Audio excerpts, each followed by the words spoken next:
Honorable Minister and the honorable members of Parliament, together with all the government partners who have accompanied you, we welcome you to Capitola District. I'm Richard Sajjabi, the Chief Administrative Officer. Let me take this opportunity in just a second to also introduce the team that I am with here hosting you. Heads of departments standing up for recognition, definitely with the DCDO, the lead, the district engineer, the deputy, and the rest. Honorable Minister and honorable members of Parliament, we as a district, we are privileged to have you here. We are proud of you, and we want to assure you that we are fully implementing the FGM-C and the GBV policies. The community government officer will be presenting a report at a later time where she will be accounting for what we have been able to do and what we are continuing to do. Honorable Minister and the honorable members of Parliament, the issue that I believe we still need to address if we are to finally overcome FGM is to address the beneficiaries of the practice. Once we identify who benefits from this practice, we shall be able to overcome that. With GBV, we have been able to do what is within our means with support from police. FIDA, is FIDA here today? And so many other CSOs that have always been helping us.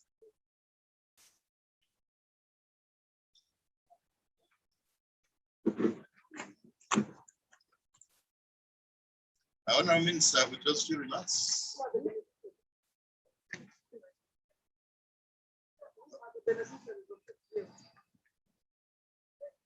Honorable Minister, for the short time I have been here, I have tried to ask this question, and initially I was being told that it is the circumcisers, those ones. But I have been trying to dispute it, and inside me, I want to believe that it is the men who are the beneficiaries.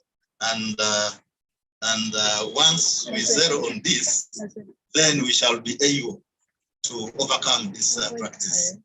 But obviously, I want to thank you for listening to me. Thank you. I want to go for this camera.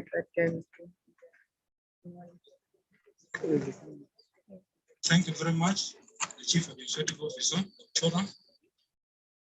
I now take this initiative to invite the district chairperson to give a brief remark. We are running out of time, but we are trying all our level best.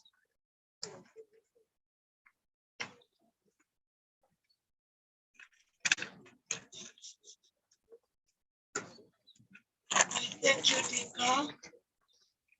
Honorable Minister of State for Gender, honorable members of Parliament, the implementing partners, and the technical staff, my members of the District Executive Committee. Once again, I want to say you are most welcome to Capitola. My name is Chebete Barika, the District Chairperson. Let me also take this opportunity to introduce my members of the District Executive Committee. Can you please raise up for recognition? Behind there, we have Honorable William Chemanga, the Secretary for Arts and Technical Services. You are already seated. That one is Honorable Gerald Osborne, Secretary for Gender, and Madam Susan Jemtai is the Secretary for Production and Natural Resources. Honorable Minister, we are so appreciative as a district because all along We have been beneficiaries of UNFPA funds, and to a larger extent, like the tower has been mentioning, we have been able to minimize the practices of FGM, but it is now only the challenges of GBV, which have been on an increase because of maybe the coronavirus. You know, coronavirus brought families very closer to each other, and the GBV now became a problem. It increased because some members failed to play their roles in their families. At times you find that children are beaten up, mothers are fighting with the fathers, so it's a challenge. But one observation that I made, the issue of FGM matches has been minimized, but in some deeper places, it is still a challenge. During birth, because in most cases, some of our mothers do not deliver in the health units, the ones who practice it carry it on during delivery. And we were thinking if government can reconsider us as a Kapchorwa district, if we can have more secondary schools for girls in those deeper places like Kapsina sub-county, where the act is still taking place, I think it can equally be minimized. Because once somebody is educated and has known the effects of the practice, they will not accept to go in for it. Education has played a very big role in minimizing FGM because our educated girls are not mutilated because they have known the effects and the bad effects of FGM. So we still request that if we can be reconsidered to boost the education sector, like that the act might come to its end completely. But like Carl was saying, last time when we still had reach, there are pledges that had been made to the mutilators and also the men.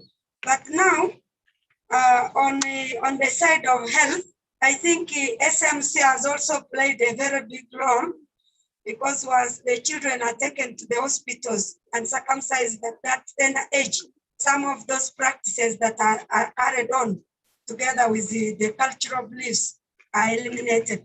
Because the reason why men use it to force their women into mutilation is because during the circumcision season, these people come dancing. In our language, they come dancing worship. And they all of them want to be, they don't want women who are not mutilated in that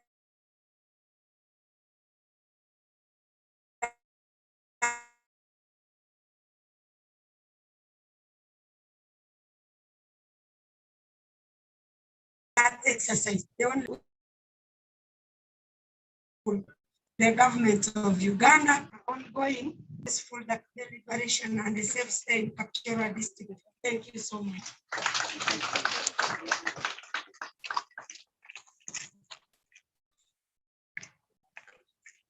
Thank you very much, District Chairperson. I've been briefed that this program is live from Karamoja Trinity Radio. At this juncture, I want to welcome the RDC.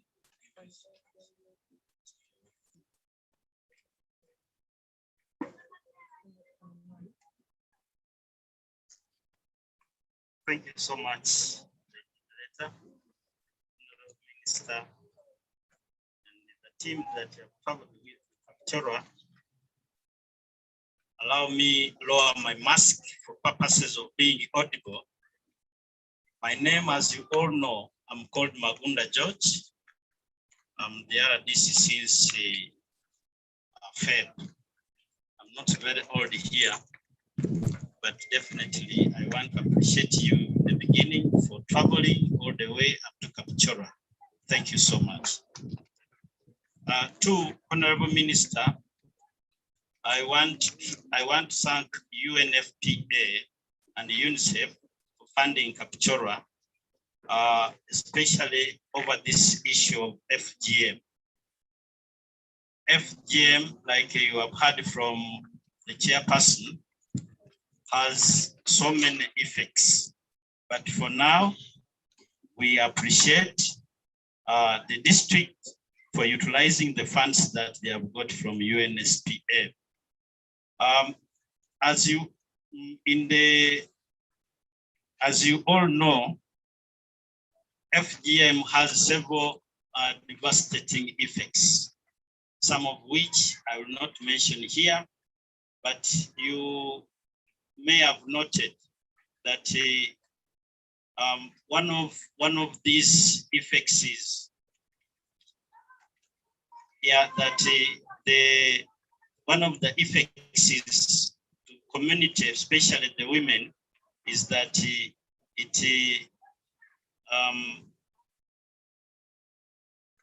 it definitely has a long devastating effect on socioeconomic and political kind of organization, set up for the women. Two, as a community in Kapchorwa, we have tried to liberate or kind of have the following done on FGM.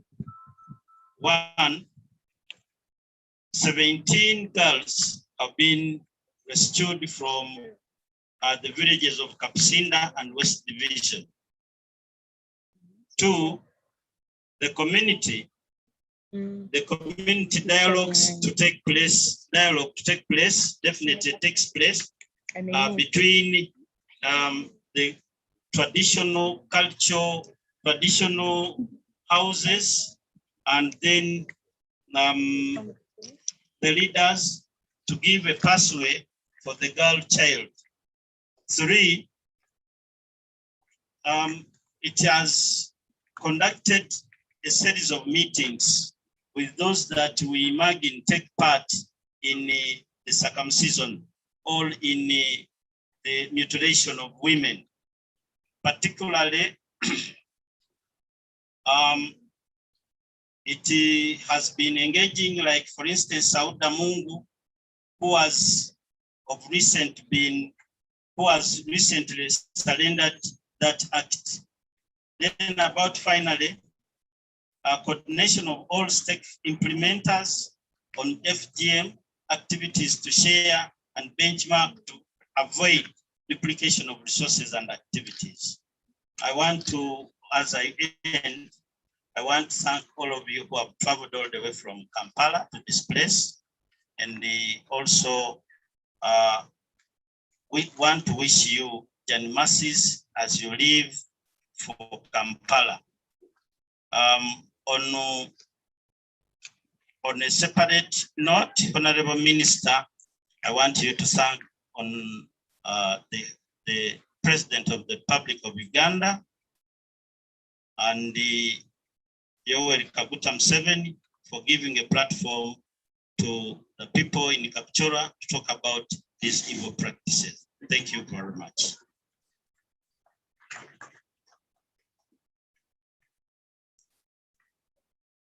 Thank you very much, RDC. BCDO, we expect you to present a technical report, but also manage your time. I hope your report will answer the question of who benefits from FGM. Thank you very much, Master of Ceremonies.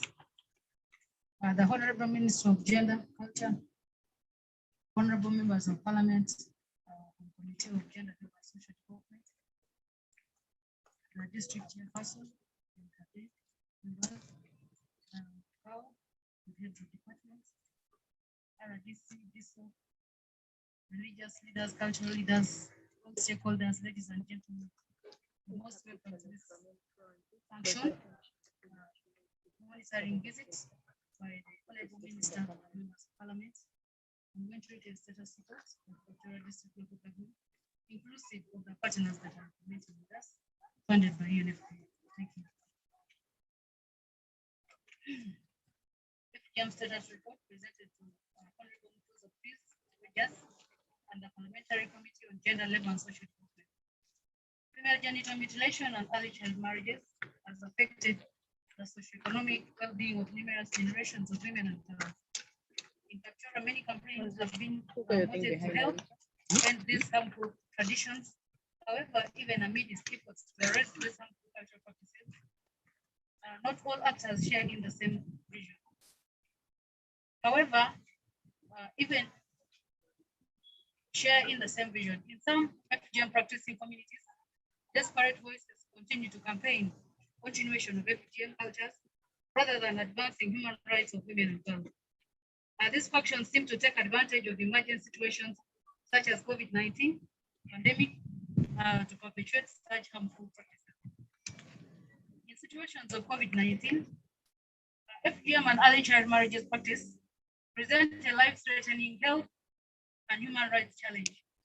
In cases of FGM, a survivor has no choice to refuse or pursue other options without severe social, physical, and cultural consequences.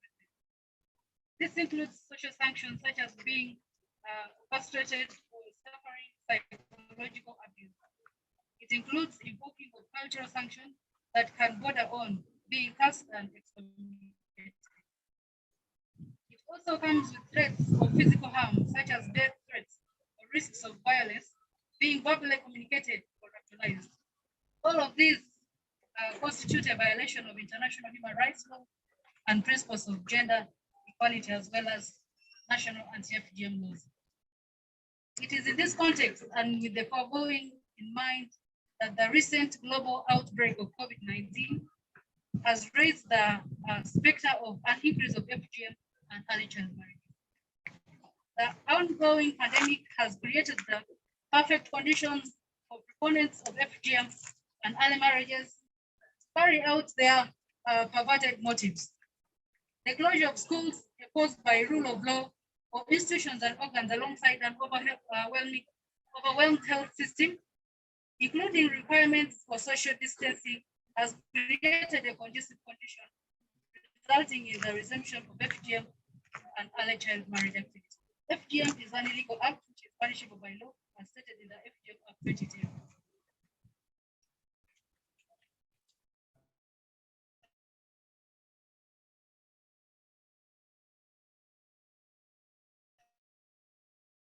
And 3 divisions. FGM is practiced, that is Kapsinda sub-county, Kaptanya, and West Division, the municipality. This activity is always done on women, girls, every even year, which ended 2020. As community-based services department, we have done the following activities on FGM. We were able to rescue 17 girls from FGM in 2020. This was done through the strong surveillance mechanism of the whistleblower in the practicing villages. This was done in 2 sub-counties of Kapsinda and West Division. Community dialogues have been conducted to collect views and opinions from the culture for the culture. Conducted indoor meetings with the cutters and mentors like who has surrendered during the practice and have become our key performers. Coordination of all stakeholders implementing GBV FGM activities to share and benchmark to avoid duplication of resources. Activities implemented between March and June 2021. As I said, this report is inclusive of our development partners, especially ActionAid last year. With support from ActionAid Uganda, girls and women were skilled and linked to economic empowerment opportunities, including to government existing programs like Youth in Kapchorwa, trained and equipped 20 girls with skills on making parts and facilitated them with tailoring machines and startup materials. Those girls we showcase here, the young people. Engaged with civil society and young people with policymakers for the elimination of FGM, held Zoom meetings with 60 young people, and also held an engagement with 20 district leaders with young people on existing government programs to benefit the young. Engaged with 20 religious leaders and cultural leaders on the discourse of FGM and completion on alternative right of passage. We are currently working on alternative right of passage in the cultural institution.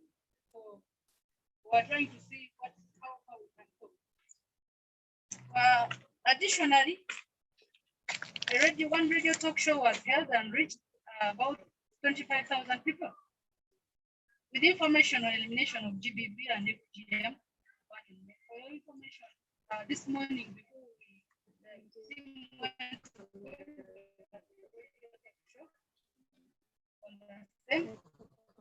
pass out the information to use the media. Collaboration with the male action groups engaged 80 men and boys in dialogue as change agents for FGM abandonment in communities of Kapchora district.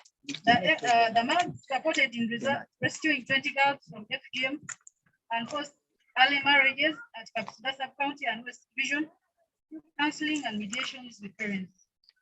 Conducted generation for generation international dialogue, integrational dialogue, Live Your Dream campaign, through the stream dialogues on Twitter, chats, and reached 50,000 people with messages on abandonment.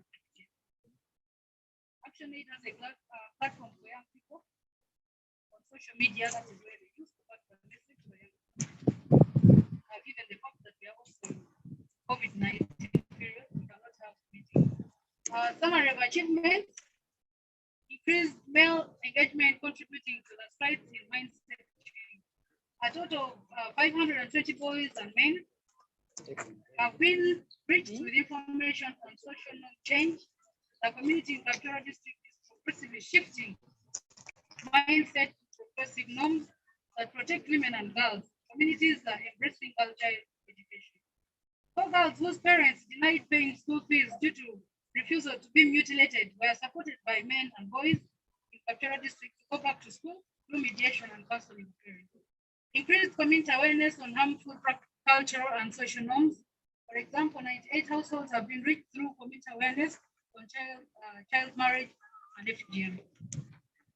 Reach 50,080 people with education information on abandonment of FGM and progressively registering ships towards FGM. That is through community engagements and media radio. Strengthen access to services in the referral pathway. 107 referrals were made, 26 child marriages, 7 FGM, and 74 domestic violence have been made to clan leaders on FGM.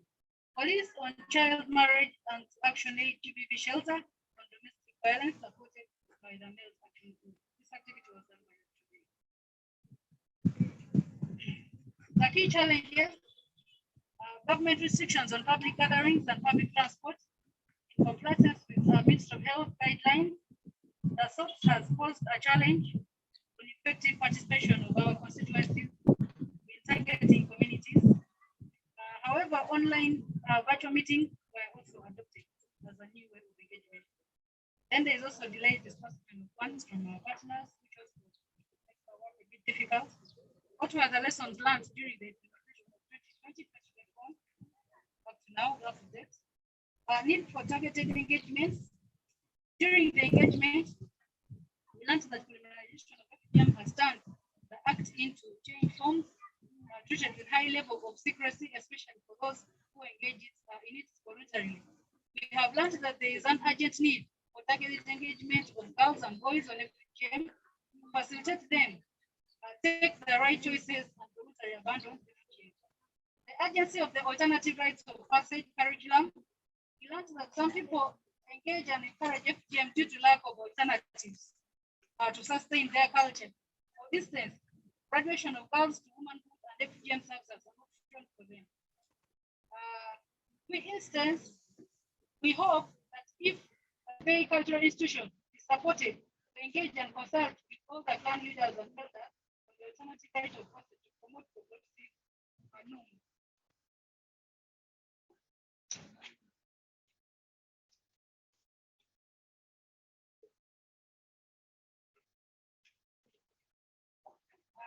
Norms of generation and the APR curriculum, popularize it and disseminate it for adoption. FGM will be totally abandoned.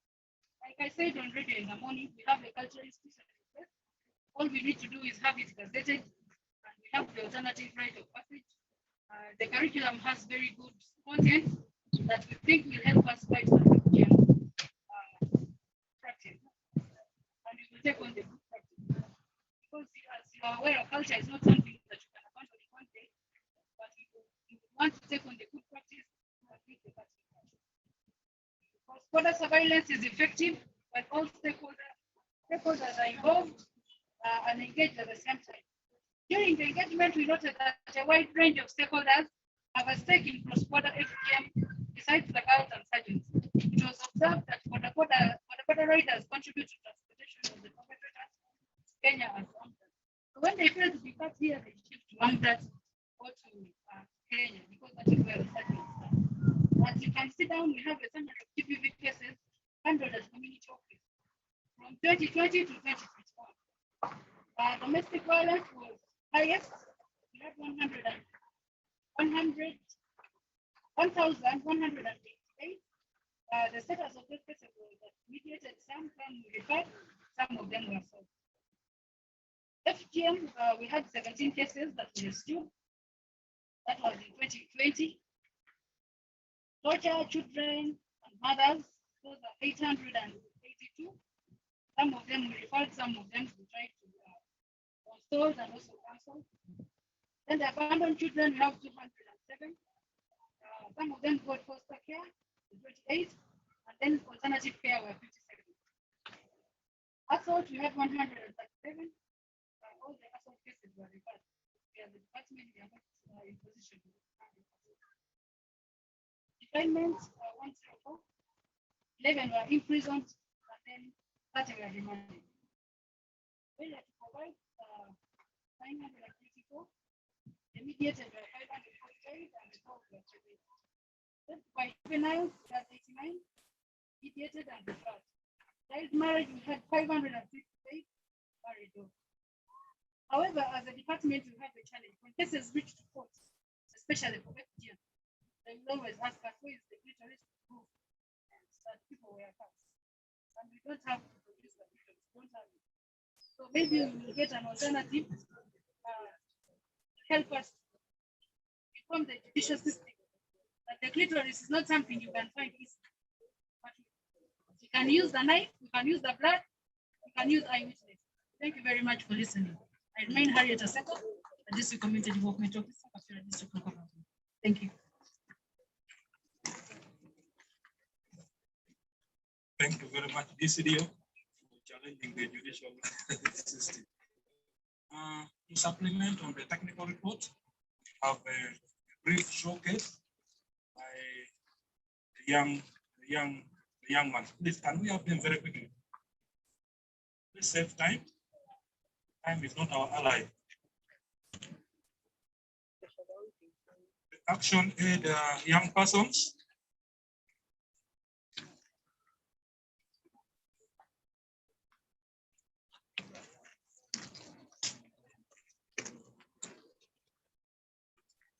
Can we have the young persons here very quickly?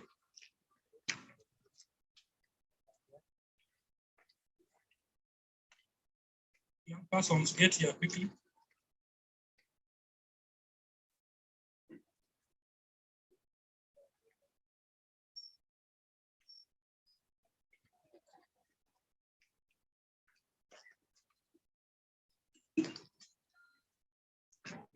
So very much for the members of parliament and the district leaders, the religious leaders, and the cultural leaders. This opportune time, I'm a young person, I'm a cultural warrior, representing the activists, representing actually, and the number of we realize that Uganda remains a patriarchal society where male dominance determines the decisions and what often happens in society. Every year, we see many girls and women in Sabine region undergo female genital mutilation in fulfillment of the mandatory right of passage to womanhood. And the number of challenges like teenage pregnancy, teenage girls about 15 years old face various challenges. These include teenage pregnancies. These include also forced and child marriages that have been recently accelerated with the closure of schools. And we believe it is quite a challenge. We already had a number of girls who are dropped out of school, but due to the the lockdown, we have an increase in number. Then on the data mapping, we see that about FGM is higher in Karamoja region compared to Sabine region, with the highest percentage of 52% in Moroto district, 49% in Nakapiripit, and 42% in Amuda district, while in Sabine region, 49%, while in Sabine region, the prevalence percentage, we have Buko 27.7%, followed by Quen at 21%, and Kapchora 13%. And this has continued to be a challenge. While it has been legislated upon, girls and women continue to be cut in sacred places like bushes, forests, and this has been a really challenge, since it is done hidden wise. It's no longer brought on your open book. And then also, they've talked about the key milestones. We've been able, the things that we have been able to achieve, that is creation awareness. We've been able to sensitize communities within the Sabine region, that is Kapchora, Queen, and Buko, and through media, through radio, talk shows, dialogues, and a number of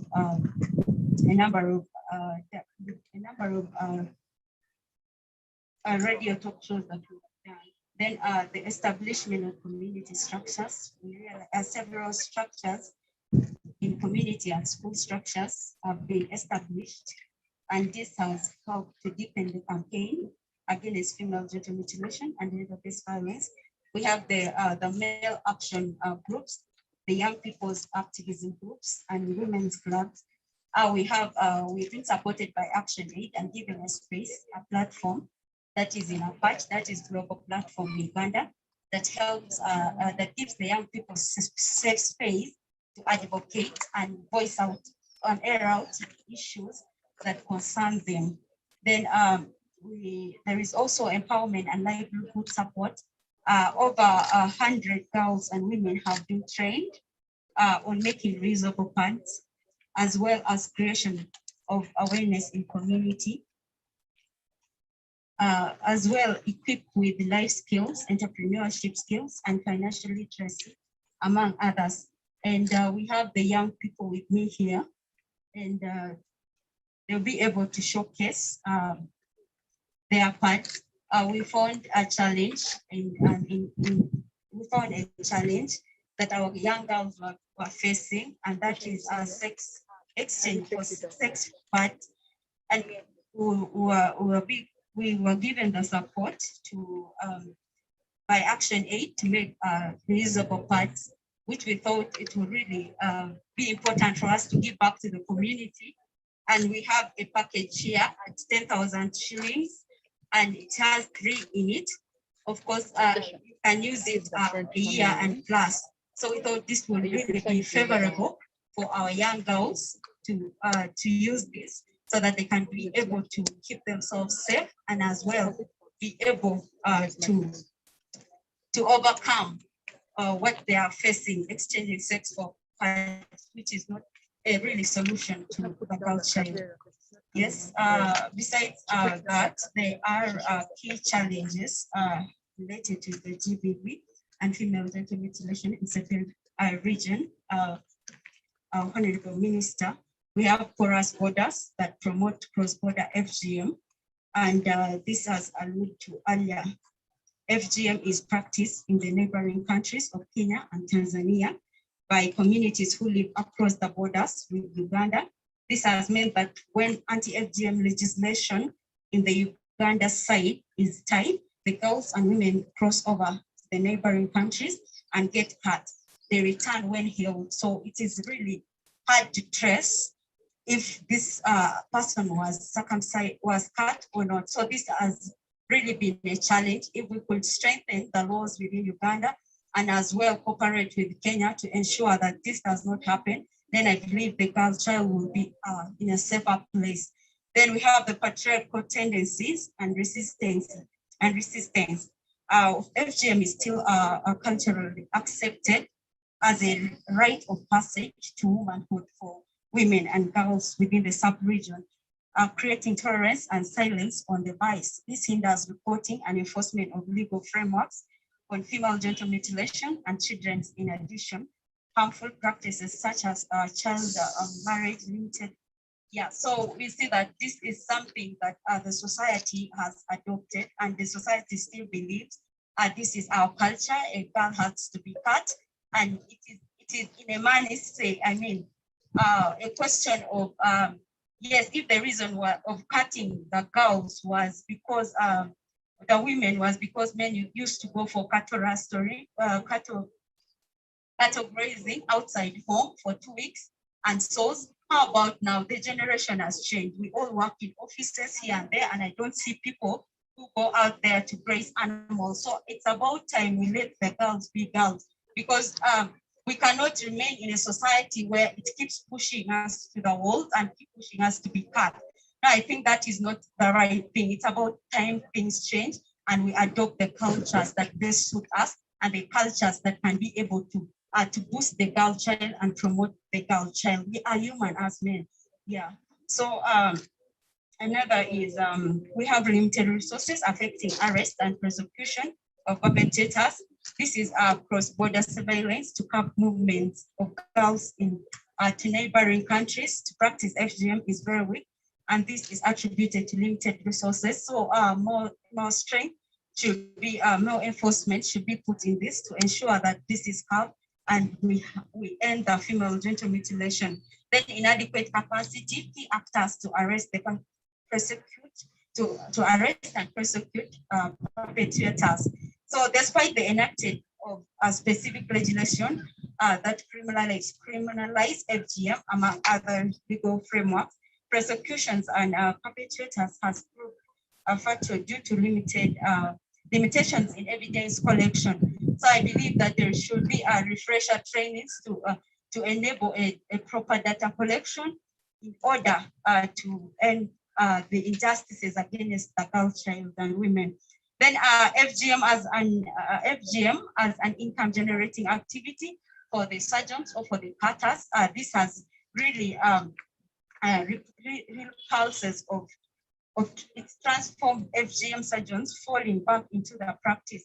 So we see a number of actors go back to do the practice because they believe this is an income generating activity.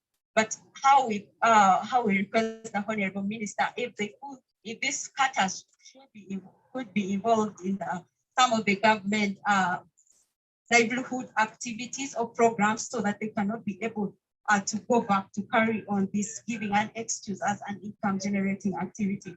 Then slow on non-responsive and ill-facilitated government institutions. While politically, the government has enacted a law against FGM, established institutions, e.g. the Uganda Police and the judiciary. They are often ill-facilitated, both in terms of numbers of staff or facilities, resources needed to execute their work.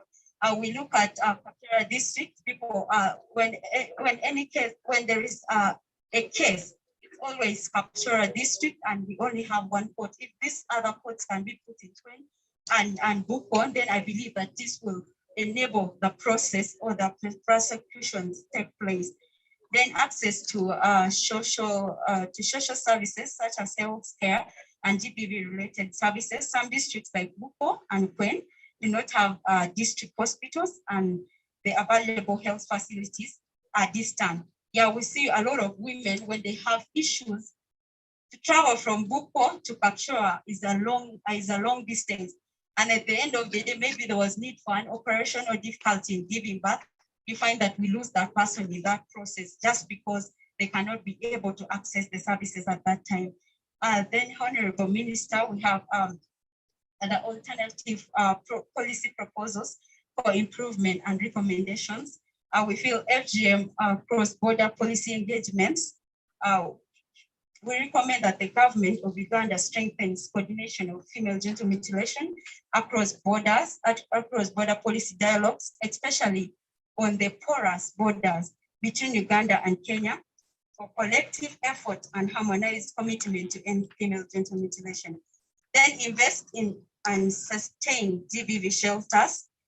Although partners have established and constructed shelters, at least one in Sabay, that is Kwen District, we recommend that government should prioritize and allocate funding for gender-based violence or women protection centers across the country in a bid to eliminate gender-based violence to sustain access to services. If we can have a GBV shelter in Kapchorwa district and we have one in Bukwa district, then we can be sure that we can be able to attend to these issues that are faced by the women, because we find when shelter cannot really accommodate all these cases, or it is overwhelming and they cannot be able to, they cannot be handled at that. So if Honorable Minister, if the government can take up ownership and support the GBV Center and also provide the funding, then to really help us in curbing some of these injustices. Then also a need for FGM or gender-based violence survivors rescue center in FGM practicing regions. Yeah, we have learned that many girls run away from Uganda to Kenya or on the streets of major cities, towns in Uganda in search of asylum from violence. However, there is no rehabilitation centers to keep the survivors. So if we could have this center that brings these people together, where they can equip them, where they can train them on what they are passionate about. Talk about, we have tailoring, we have so many other things, we have hairdressing, and build them on that, then I believe it will help us have this. Then improve investment on healthcare in Sabay region. We recommend that through the Ministry of Health, Kapchorwa District Hospital be upgraded to a referral hospital, while the healthcare for in Buko and Kwen be upgraded to district hospitals as per the Ministry of Health service delivery standard, that there should be a district hospital. We find it challenging in Kapchorwa district where I can't access the service, or I break my leg and I have to travel all the way to Kumi district, which is really far expensive and it is not favorable for all of us. So if Kapchorwa hospital can be upgraded to a referral hospital, then it will be able to serve entirely even the 3 districts and be able to serve us within Kapchorwa district. Then end impunity for gender-based violence by enforcement of the law. We recommend that the government invests in strengthening capacity of the police, judiciary, prosecution to arrest and prosecute perpetrators and hold them accountable. Then also improve access to government programs to target the most marginalized. We recommend that the guidelines for the programs be reviewed and ensure they are accessible, sustainable, and transparent, inclusive, especially for the most vulnerable. This include the UWEP and YLP, where the surgeons, GBV survivors, vulnerable young people, should be given a priority. Yeah, when you talk about the MUGA that is ongoing, we realize that a certain group of people only can be able to access this, but if a certain guidelines are put in place to ensure that even the vulnerable person can be able to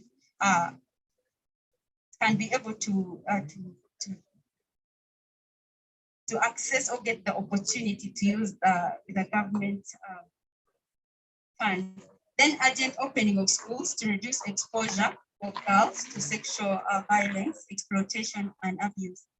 Honorable Minister, this is a really alarming issue, having children at home, not only having them at home, but the increased cases or the increased vulnerability of the girl child to be exposed to a number of challenges within the community. Talk about the rape cases, talk about the forced marriage, talk about a number of them. We recommend that government to standardize the COVID-19 vaccination and exercise to ensure schools are reopened. So we feel that this is something that is a challenge, and it's taking another direction. And I don't know the state of the girl child if we are still another year at home.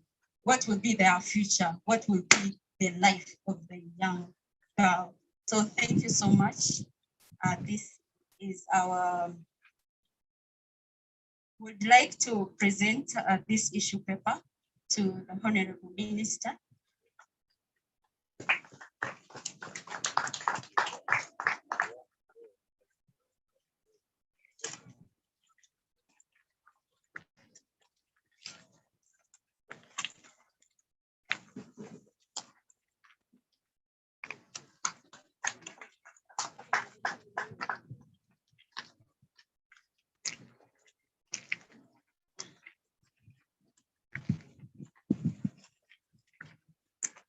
Thank you so much. Thank you, ActionAid, for giving the young people this opportunity. And the UNFPA, we are forever grateful. UNICEF and this DCDO, thank you so very much for giving us this opportunity. And we also showcase, we also make the jellies, and these are the reusable parts. And these are the reusable parts. So this is what we do, giving back to the community. So we are so grateful for the opportunity, and we are so honored, and how we pray that Honorable Minister takes in our recommendations and also be able to support us. With the issue of reusable parts, we make them, but the challenge that we have is finances, because we save our own money and make the reusable parts. So we save our own money, and the challenge is funding. If our Honorable Minister could give us, could support us or strengthen us to reach out to those communities that cannot really afford even buying, we are willing to give them freely, even wherever they are. So if we can be supported, then we'll be grateful to reach out to everyone, even at the grassroots. So thank you so much. And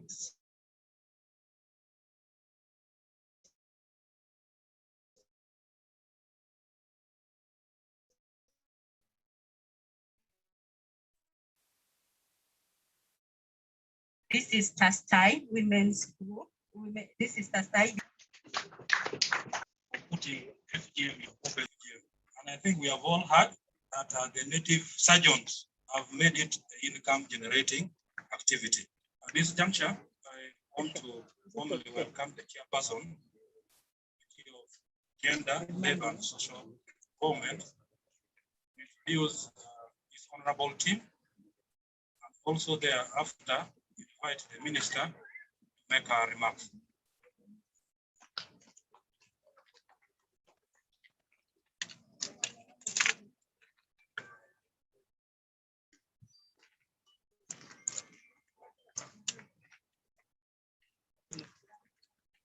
Thank you very much, the Minister of Ceremonies, the Honorable Minister, the Honorable Members of Parliament sitting on the Committee of Gender, Labour and Social Development,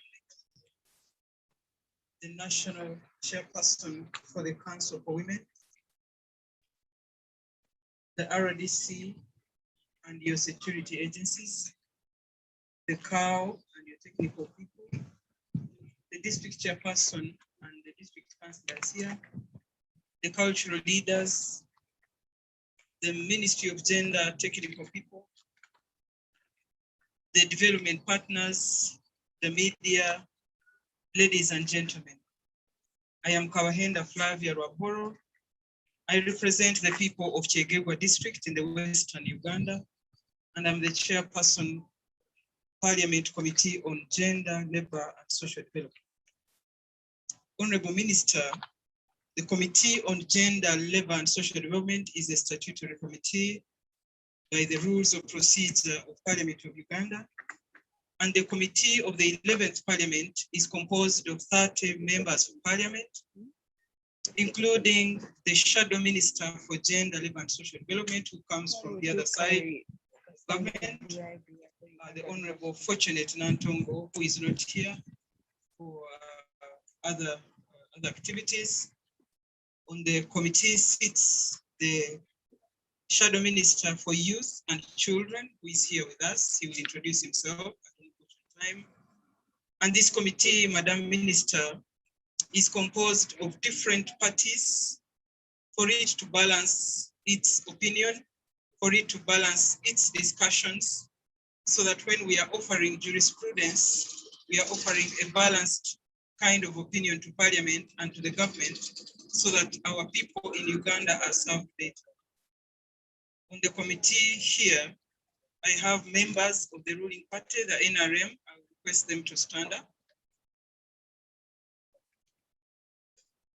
And of course, I'm standing with them. And we have members of the FDC here on the committee. Request them to stand. I have members of the National Unity Platform on the committee. And so the committee is that balanced. So when we present a report on the floor, you are sure it is a balanced report, because we shall have weighed all alternative policy and then guide well. Madam Minister, I want to thank you very, very much for choosing to travel with us on this trip. I have a member who is an independent member on the committee. Can I request her to stand? So I think you can believe that really it is a committee that will offer a balanced opinion. And Honorable Minister, I want to thank you very, very much for coming with us to this trip. You are both a visitor and a host on this matter, and we are very privileged to have you, because all the questions we want to ask will be asked to the right people. Madam Minister, the Committee on Gender, Labour and Social Development is mandated to oversee the implementations, the strategies and the budgets of the Ministry of Gender. And here we oversee strategies on youth, older persons, women, children, labor, culture, name it. It's not limited. It's a huge sector that hosts, which is the bedrock of the vulnerable persons of this.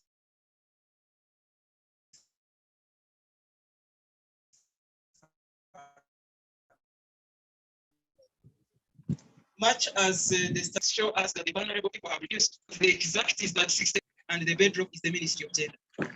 Madam Minister, we are here, and the district chairperson of Kapchorwa and the other district chairpersons, maybe of Uko and Queen, if they are here.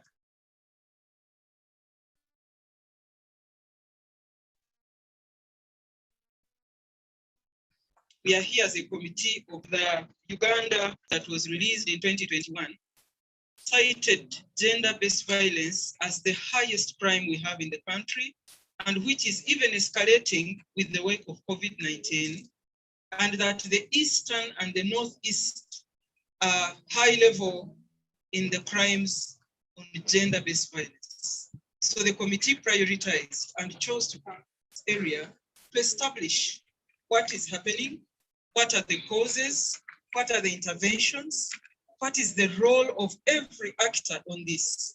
And on this, Madam Minister, I was not so very convinced as the chair of the committee who is supposed to report on the floor of Parliament, what exactly is the political will on this matter, especially in the Sebei region.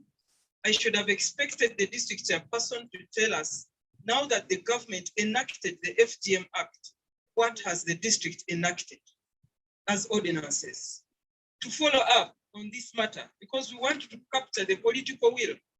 We want to capture the technical will from the cow. As cow, what are the interventions? How are the budgets like? How much is the budget carrying to make sure that they work with the development partners, and then we kick FGM out of this district, and we kick gender-based violence out of the Sebei region. We are looking at the roles of the cultural leaders. We are looking at the roles of the development partners. We are looking at the roles of community, informing and whistleblowing. We are looking at every actor and their roles. And at the same time, we are trying to investigate and interrogate whether we are not duplicating, all of us, the actors, whether there are any synergies. Is there a time when we sit together? I was just looking at these little girls who were presenting their reusable pads. And I was like, if at the gender-based shelter, we could have them train these women for 1 week. I think in 1 week, someone can do a reusable pad, the way I saw it. They would go with that skill. And so the moment partner would only add a little money for the materials so that when they come, they go with that skill. Someone can learn how to make a chapati and a pancake in 1 week of being rehabilitated and waiting for referral or reintegration. So I would really love to implore the development partners and all of us players to make sure we bond, we link, we synergize, so that we get a wholesome intervention on the matter of gender-based violence. Madam Minister, Uganda is a signatory to very many protocols and agreements and instruments, both regionally and internationally. And that is why we have managed to enact a number of laws against child sacrifice, against trafficking in persons, whistleblowing, gender-based violence, the Land Act, and many others. There is even a sexual offences bill in the offing. There is even a succession bill. So we are trying to make sure that we live by the Beijing platform for action. We live by the CEDAW. We live by all those instruments into which we have signed. And that is why I would like to commend government for trying to align interventions to the SDGs so that we are able to achieve the human rights aspects in this country. Madam Minister, for us as a committee, we want to see a holistic approach to gender-based rescues and rehabilitation. But when we rescue and refer and never follow and never bother where else these people go, or whether they have gone back to the oppressors or the tormentors, then we lose out. Because we want to see a person rescued. If they have to be referred, they are being referred for rehabilitation, which rehabilitation is not a 2 days thing. It must be a process, and then resettle them either to school or to an alternative livelihood or to back to their homes in peace and justice when the perpetrators have been committed. And so, Madam Minister, we need to work on the end of the cycle of rescuing and rehabilitating the gender-based violence victims. I know that we are looking at the challenge of resources, not having enough funds, and Parliament appropriates these resources. We are looking at challenges of infrastructure. Madam Minister, in a region, in Sebei region, where we have only one vocational, it is not even vocational, technical school, one in the whole region for 4 districts.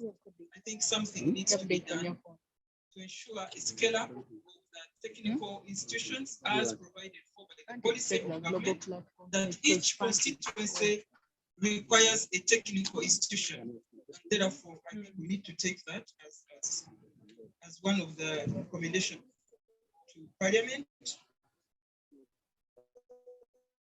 We want to take the people rescued, the gender-based violence victims, to the government programs like health services, like education, like the parish model when it comes. I don't know how many are in Emyoga now. So we want to see them being linked to the other government programs so that we have people who, from being rescued, can pick up pieces and start another livelihood or a future. For us, we are here to even go back and interrogate our policy and legal frameworks. The Gender-Based Violence Act of 2010, we want to see whether it still can address the issues at hand. Maybe it could have addressed the issues then, but as the times will go and the wake of COVID, I'm sure maybe it requires some review, and therefore we should work with the ministry to review, to have an analysis of the Gender-Based Violence Act and the other acts that we had enacted earlier, and get solutions on whether we can amend them and bring them back to Parliament to include a number, and one of which is parenting. In the whole, we have a number of mothers and fathers, but not parents. People are just entering the country with babies, but they are not ready to nurture. So we have a problem. And I think we need a policy that will force people to parent and not to only produce. So I think those are some of the issues we are looking at, because even at FGM, it is families that put, it is families that connive to ensure that it still continues to happen. At early marriages, it is families which talk and then they marry off their child. So the parenting aspect, I think, needs to be looked at, and the discussion and dialogue on family.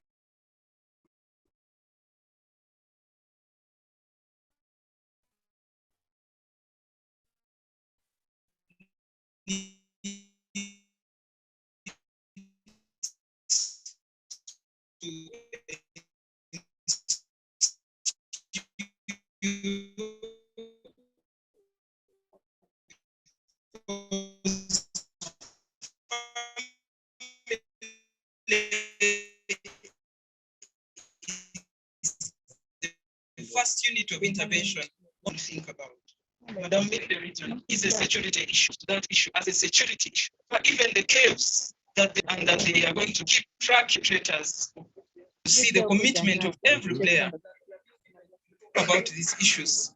Madam Minister, we need to promote budget for mindset change and community building, because the budget is still very low. As we need all the infrastructure that government doing for constructing health centers and all that, but the 2030 agenda requires us to leave no one behind. We want the roads, we want electricity, we want all that infrastructure, but we need people more. Development is not about objects, it is about the people. We need the people more, they are the prime resource. And therefore, if we have to secure any future, we are not securing the future of the road and the electricity pole. We must secure the future of the people of Uganda. And that is why we are supposed to live to the 2030 agenda, to the SDGs of leaving no one behind. The women hold the future of this country. And therefore, if we have to secure any future, let us secure the future of the women, and the country will be secure. I want to thank you. I want to invite you, Madam Minister, to share your wisdom with this congregation so that we can all together commit to work together. But on behalf of the Committee on Gender, Labor and Social Development, we commit our support to the Ministry of Gender, which is heavily and perennially underfunded. And this time we are going to cause the government to know that it is the bedrock of the vulnerable people, and therefore they must invest in the people if we have to secure the future of the other infrastructure that is provided by government, but to support the people of Uganda. I thank you very much, and I would like to invite you to address. Madam Minister, I request that you take back your seat. The members of Parliament introduce themselves at this moment. Madam Chairperson of the Parliamentary Committee on Gender, Labor and Social Development, the chairperson of the district. You make us proud. Going to find a woman in the big seat of the district. We want to share ourselves with what you did for the women. Even her letter move. And the chairperson of the Cultural Council. Members of Parliament, from the Ministry of Gender, Labor and Social Development,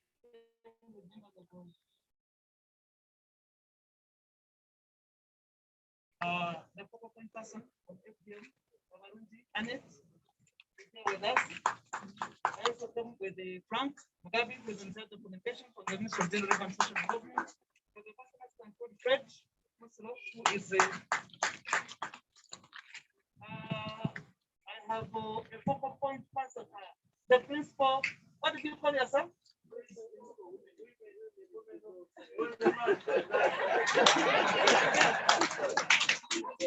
You see how men invade us. We have also an executive director of women. The executive director of Women Council is also a man. So for us, we can accommodate men. But when it comes to time for space for men, oh my God. That's why I'm happy that you allowed the lady to become a chairperson here in Kapchorwa. I want to make just two comments before I invite the chairperson of the Women Council to say something. And we shall continue the learning because of that we have another program somewhere in Tororo, and we want to catch up with time. I am already aware that they are assembled, they are waiting for us. So we want to limit time as much as possible. I have come to appeal to you, the people of Kapchorwa and Sabay sub-region, that it is for our own good and development to get away with FGM without raising scapegoatism. 10, 15 years ago, when we came to talk about FGM, the leaders, as we are seated here, demanded that they needed the road first. Tororo, Mbale, Kapchorwa Road. Thereafter, it was Kapchorwa Kwene Road and also Kapchorwa Ukwo Road. And many times we got the constituencies, they are also demanding for roads, access roads. Even at the level of parliament, your leaders come and ask for a road first before talking about it. It is like a condition. The second skepticism that has been used is now on the assessment of the country.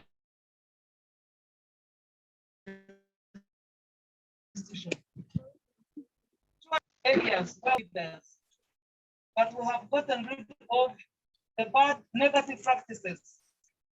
In recovery, for example, they used to bury any girl that produces twins. They would be buried alive or thrown into the forest to die there. But those practices have since been outlawed and gotten rid of. And naturally, because of the sensitization, everybody getting involved into sensitization, we don't hear about twins. And actually, they are now a blessing, and everybody wants to associate with whoever has given twins. We are even giving them very good names. We give them a lot of presents and gifts because we have now understood that they are gifts. So I want to request that we do our best. The sentiment of culture institution is not anything we shall run away from, we shall accept it. But let it not be a condition to get rid of FGM. The second one, the third one now is cross-border FGM. I think it begins with a mindset. By the time people walk on their own and carry a child who knows that she's going to be cut, and she also keeps it a secret, they go and spend 3 months and come back. That means it is not necessarily across border that is the issue. The issue is about the mindset. And we to address the mindset for everybody to appreciate that it is for their child's good, not to undergo cutting. In the morning when we left the radio talk show, somebody called after we had left us. Honorable Minister, I heard you talked about FGM. It is a practice, culture practice. I just talking about FGM in the central region. And I have talked about FGM and connect everywhere.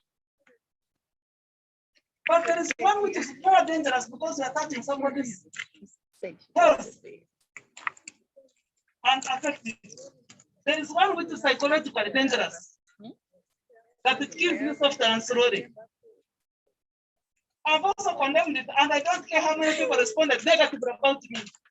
I said it and I'll continue to say it. But what is the motive behind FGM?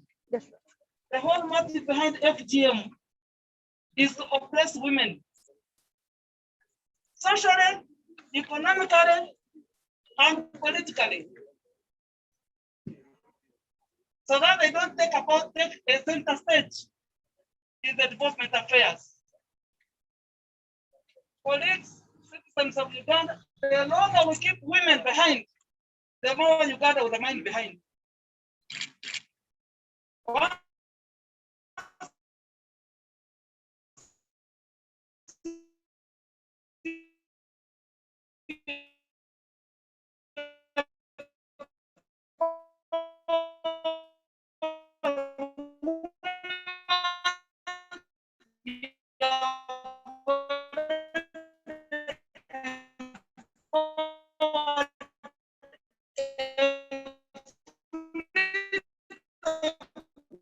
Around her. Yes, men can have even a million children. But every knowledge should shut them up. And important if somebody ran to move that thing out of their head. And even if they grew and got educated, in their late 40s, they'll go back to what that child education was and imparted it to them. So we take really these issues very, very seriously. Let us all get convinced. And if we are convinced, let us speak about them openly.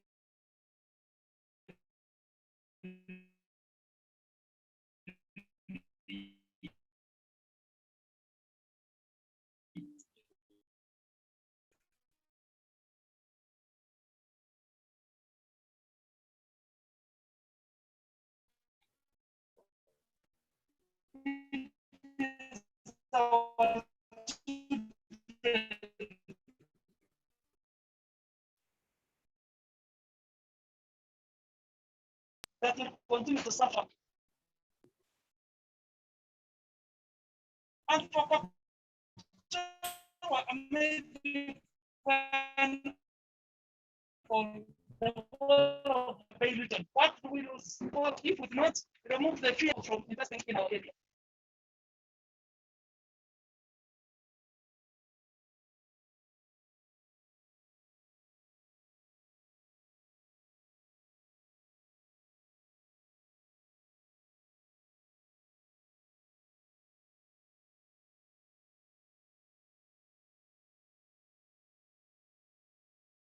So we are looking at the practices, and we have not come here to condemn the culture at all. No, we associate ourselves with the good practices in every culture. You have seen my colleagues, members of parliament, dressed in the Karamajan style.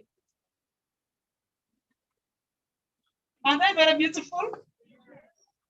Because they are colorful.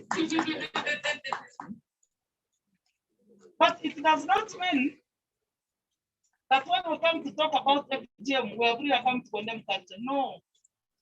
Our desire is to share the values, the positive values of every culture, and negate all the negative values of every culture.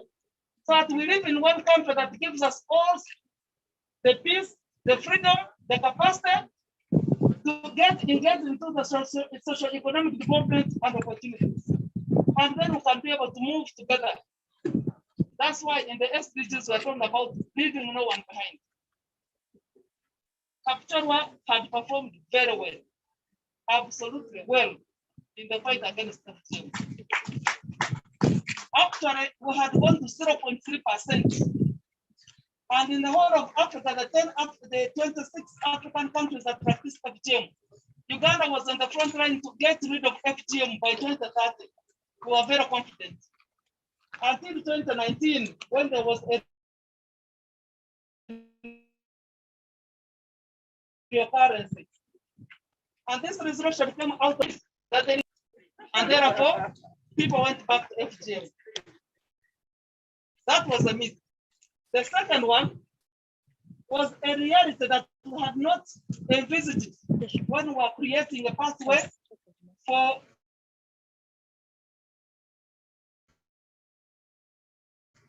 graduating women also.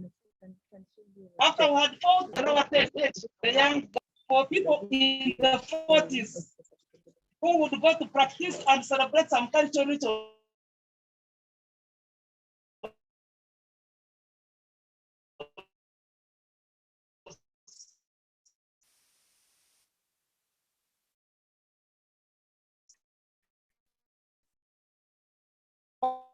Would have to borrow women with them, and that's true.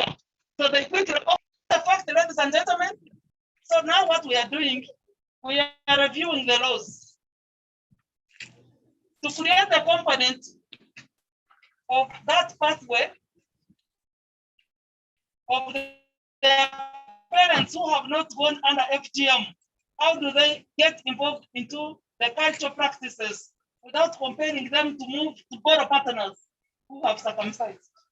So that this woman who has upheld the good values of non-cutting is secure enough, even in her old age. So we are going to review a number of laws, and that's the reason we have come here.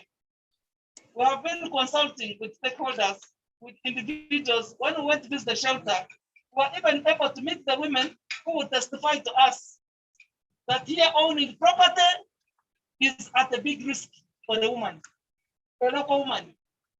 Some few women in the municipality may have owned property, but when you go to the villages, it is almost a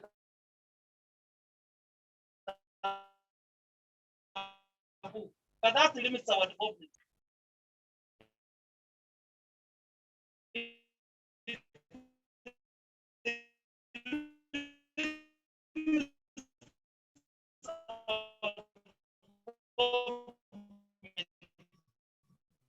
You don't know the creativity with which these women have to make things work miraculously.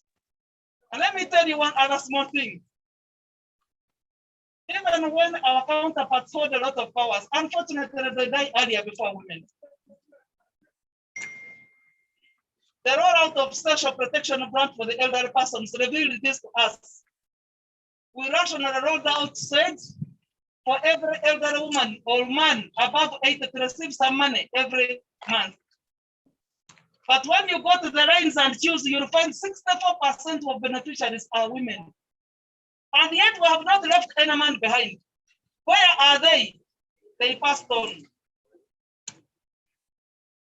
So why do we struggle for things that will kill us earlier? Why do they die earlier? One is because they are struggling to support a big family they created with their masculinity. Because you have an able-bodied muscle, you want to marry 1, 2, 3, 4, 5, 6 women. But at age 7,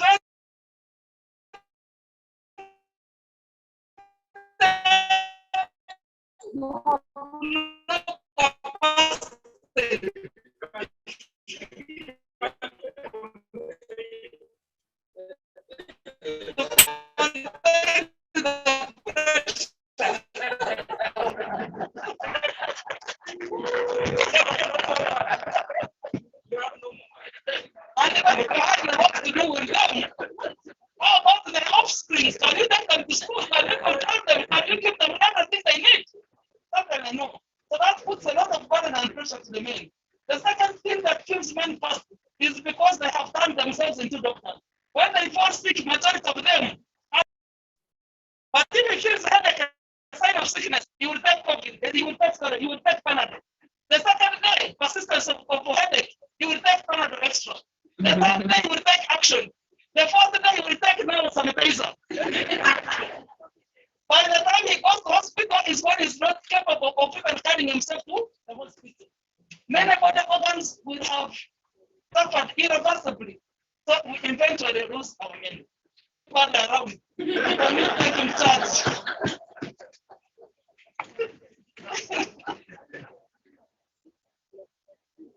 So at the end of the day, you look back and wonder, what was I struggling for?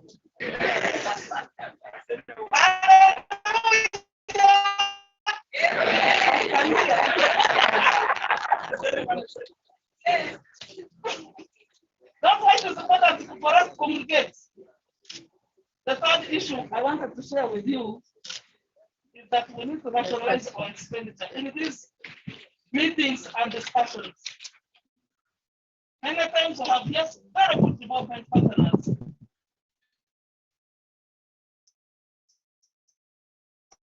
At each development partner comes, so you will find gathered a group of people, by say Action Aid or any other partner, let me not even mention names. People will walk back home with some transport, something, isn't it? With some capacitation, something. If the local council chairperson calls them, they'll walk back home with nothing. So eventually, the local chairperson will not call for these meetings because many people will not engage or many people will not embrace them. So if we rationalize how we spend and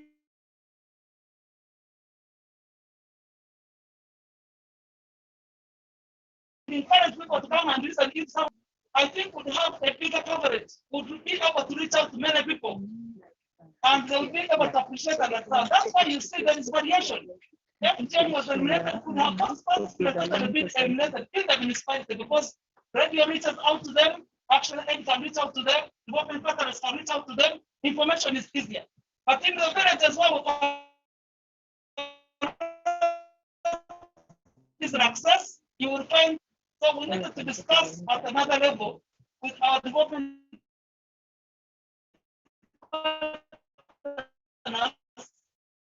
and government institutions so that we should rationalize and we have the same expectations for whoever comes or reaches out to the public. Training is very important. You see, women have now been lowered to even, how do we call it? Let me look for the right word now. What we are showing case of what we're capable of doing, we are displaying facts. This used to be the most private things that you would keep to yourself. We are not displaying marks, we are not displaying other government things. Actually, we are even not asking for government for bigger things we are asking for. We should be asking for hospitals, all of us. We need hospitals, we need this. Now I think what is important is to ensure that we give skills to every woman that exists. Whether they like or not, they should get, yes, they should get skills. Also the mothers. You should be able to sew something, to make something out of your own hands at home. What were my mothers doing? I don't remember my mother pointing a part for me when I was going to school at all. But how we managed. We either learned from our peers, we learned from childhood on how to handle these things, and we handle them without even anybody knowing. So we should give people capacity either to buy them or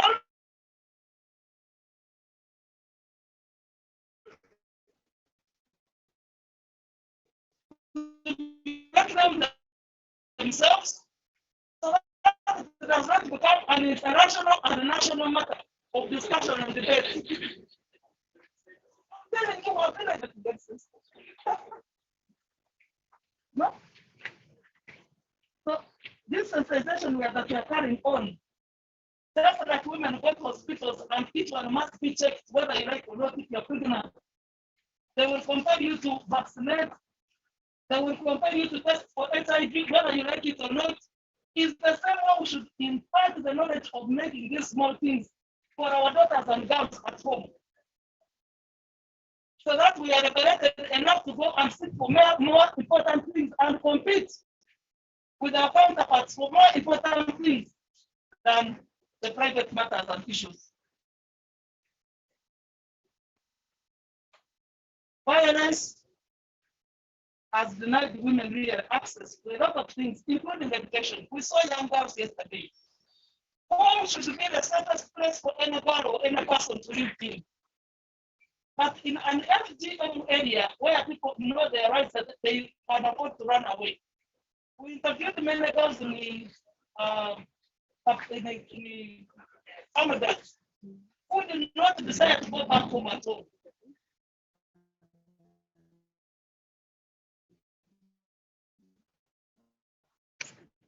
If you can can hear the hatred words they talk about their parents, you would not believe that you still have a position of interpreting these personalities back home. And now during COVID, where they have nowhere to run to, our meeting today and our purpose for coming here with the members of parliament, first of all, was to design a budget framework within which we can facilitate the structures, including the traditional institutions, including the leadership policies, to be able to reach out to the community, because I know if the traditional stakeholders were involved into mobilizing people against any practice, the people would abandon it immediately. So we are going to design mechanisms of facilitating the institutions from local government, traditional, and our stakeholders, and also design a mechanism through which we shall get successional plans. Because the shelter is too small, they can only accommodate somebody for 2-3 days. Somebody who has suffered from violence from childhood, don't think you're going to rehabilitate him in 2-3 days. But what do? At least that they have been able to offer that support. So we need to look for a succession plan of where people can be integrated until they are convinced and comfortable to go home is when they should leave. If they don't want, they can allow as well to stay and serve the country in whatever other capacity. This is not to wish away marriages, but to ensure that the marriages are really practical. They are adding value, they are safe for anybody to live in. I want to invite Madam Kavarunji before I invite the chairperson of the Women's Council. Since we have picked a number of issues that we want to work on, and we have our partners here and the local government here, I want to invite her to come and give us the concept ideas that we have picked. So that the members of parliament go with them at the forefront, and we all move with them at the back of our mind. When we are discussing issues of gender-based violence, we are addressing specifically those which will be a holistic plan to get rid of gender-based violence. That is the concept we needed to discuss at last night, but we were unable to meet. But it does no harm to hold this discussion with the other stakeholders and partners with us, so that we agree on the action points and the budgetary provisions for those particular aspects. Anna, kindly take us through before I invite the chairperson of the Women's Council to make her remarks and we'll conclude this.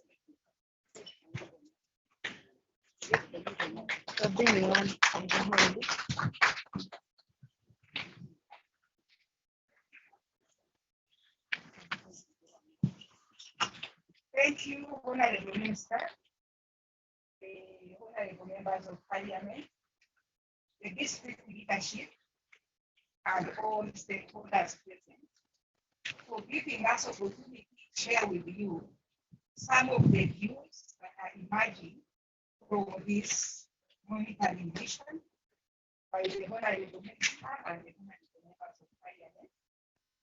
What is emerging is the need for economic empowerment of women and girls for purposes of self-sustainability beyond getting immediate services at the shelter or anywhere, but we need a comprehensive economic empowerment program.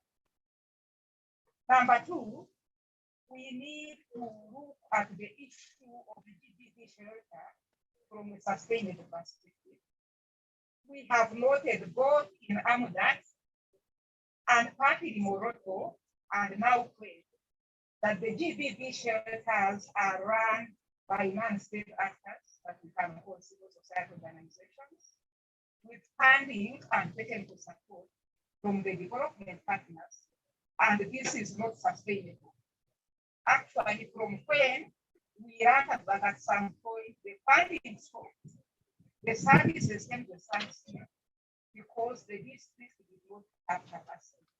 So in our concept for the team from Parliament to carry forward, we want GBV shelters institutionalized in the government structure so that the community services department, which represents the Ministry of Gender, Labor and Social Development, can continually provide these services. The modalities of which and the details can be discussed, but the methodology of having a very important service led by a non-state actor at the mercy of temporary funds from foreigners. It is time changing and the team will carry our thoughts forward. Number 3 is about second chance education. Because teenage pregnancy has been a challenge. It is mainly an outcome of FGM because the girl becomes marriageable after FGM, and therefore the parents can choose to marry her off, which undermines her education. And the situation has been made worse by the COVID-19 lockdown. Therefore, our concept will consider second chance education for these young mothers. I'm giving just the subheadings of what our concept will look like. Then number 4 is the issue of engagement with communities and other stakeholders for social norm change.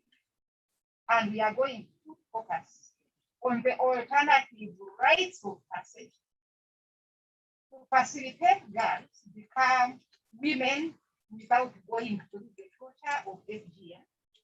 And we shall collaborate with the elders and the cultural team in Sebei region. We already have Karamoja Elders Association to identify what is communally acceptable and agreed as an alternative rite of passage, so that as Honorable Minister, together with the Parliamentary Committee on Gender, advocate for resources. We advocate for a comprehensive alternative rite of passage, working with the structures at the community level. Then we are also looking at sustaining funding for FGM and gender-based violence as well. And we can only do this sustainably by integrating it or mainstreaming it in the planning and budgeting processes within the ministries, but also within the local governments. And this requires support in terms of resources for the technocrats to be able to support all local governments to do it right, to do it timely, and to do it in a way that will enable them to achieve the desired results of having limited GBV and FGM going on, but also every handling the survivors who have already gone through it through provision of the relevant services. Honorable Minister already talked about the review of the law. This is part of the concept. Identify the emerging challenges that the law needs to address, which may not have been the status quo by the time it was developed. So review of the FGM law is part of the concept we are developing. And the lastly, which is number 7, we are looking so far at 7 subtitles. Number 7 is system strengthening for effective referrals. Because survivors go to different case managers and service providers for various services, including psychosocial support, including the medical, which can also remedial depending on the effects of the FGM, but also access to services. So within this concept, there will be system strengthening for effective referral, looking at every component of the government structure, beginning from the village level, the parish, and the councils, the women councils, the youth councils, and the others. So far, that is the sketch component, outcome of our field mission. And we believe by the time we finish the field mission, picking the views from Kororo, which also has very many cases of PPP, we shall pick more voices so that we can come up with a comprehensive concept, which the Honorable Minister, working in partnership with the committee, will be able to take before on the floor of Parliament, advocate for increased funding. The challenge we have at the center as a mother ministry is that the GBV funding is donor supported, other than the small portion that was put for FGM, which was only coming today. We do not have any other funding specifically for GBV. And it is high time, like the chairperson of the parliamentary committee noted, that we came up with our own comprehensive program. Even if we receive support from the development partners, it should ideally contribute what we are doing on our own so that it becomes sustainable, so that in the long run we can see total elimination of all forms of gender-based violence. So that is the summary, Honorable Minister and the rest of the stakeholders. And if you give any other views in which the concept, then we shall include it. Thank you very much. Thank you.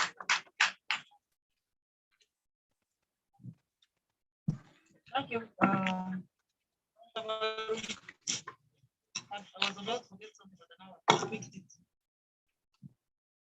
There's a serious concern about the denial of women who have property or own property here, which I think you need to discuss in details.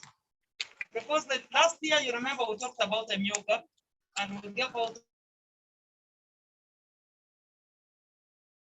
money to the different enterprises. You remember when you start the yoga, what has been raised? There are certain enterprises women cannot get involved in, or they are not naturally associated to those enterprises. For example, fishing. How many women are involved into fishing activity? Which waters do they get into? Which boats are they riding or driving? Artisans.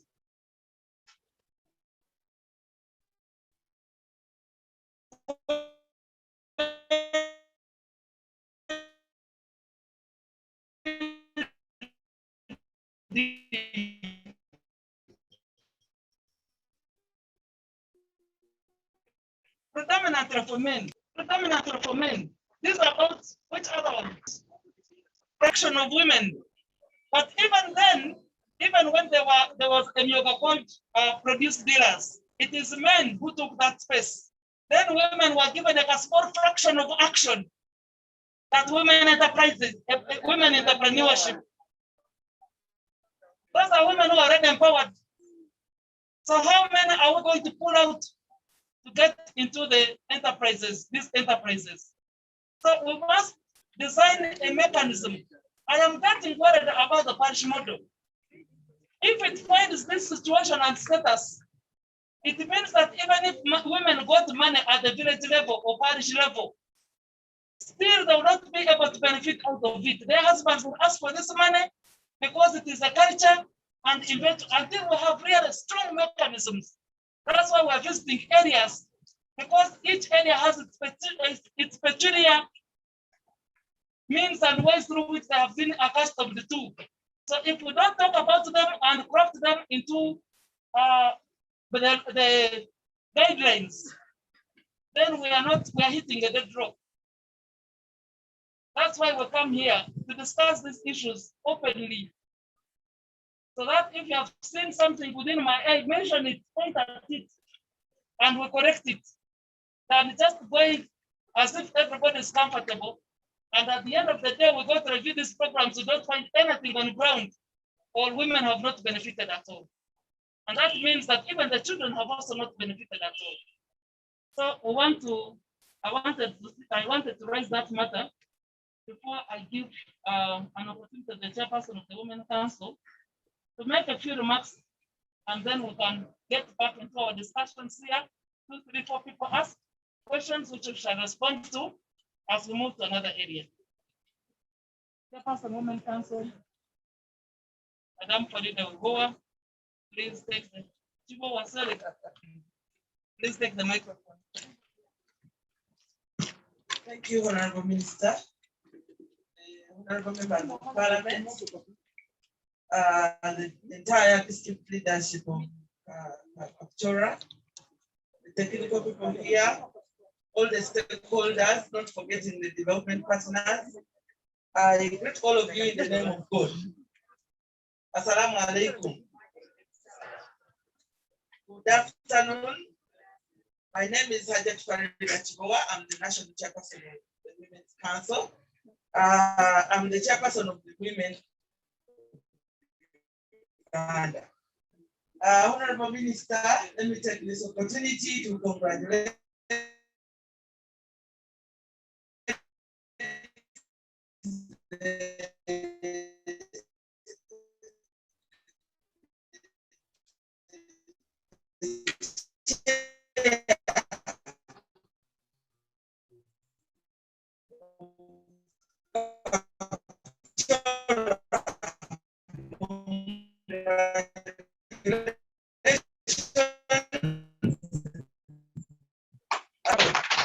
and of this African Parliament, chairperson of and the training. You can say those women joined the rest of the me special way. They made it to the district council.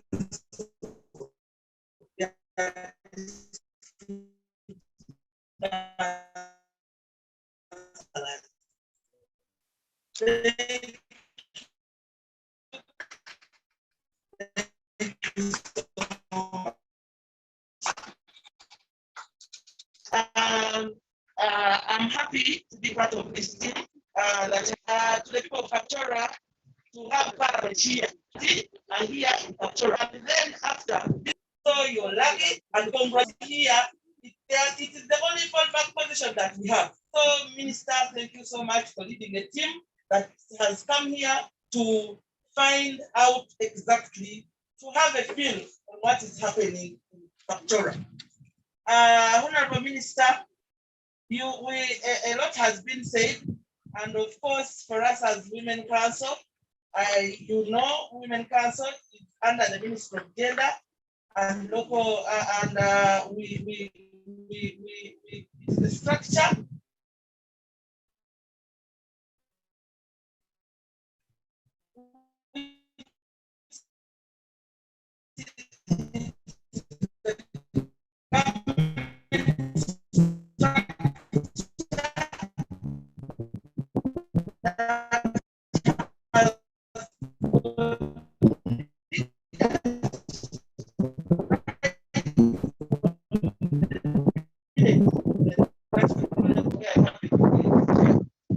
I really want to call upon the government partners and the technical team at the district. Madam CEO, the town, kindly work closely with the Women Council structure. We have five women in because when you want adopted a 15 house, what is happening here and wherever we have issues begin at the family station in those villages, kindly get information quickly. Even myself at the national level, I started at the village. I'm from Kayonga, but I'm a chairperson of the village. We have not replaced those positions. We are waiting for the electoral commission to have a roadmap, but we are still occupying those offices. So make use of those women in those offices. I want to thank the development partners in a special way. But the development partners are so good, they are working with us, but they don't have structures. It is really the district leadership to introduce them to the structures of the youth, of the women, of the older persons, of the people with disability, so that you can have a reporting mechanism that gives you information right from the village level to the district and up to Parliament. I think I don't want to go beyond that, but I'm happy for you that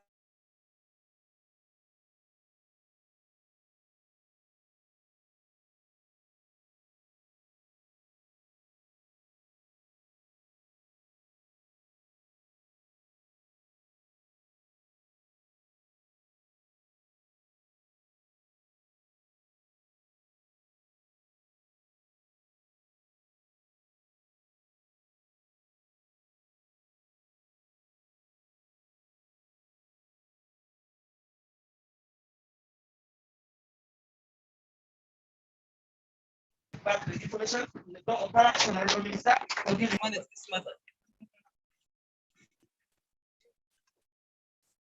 Thank you. We are welcoming questions. Yes, Elder.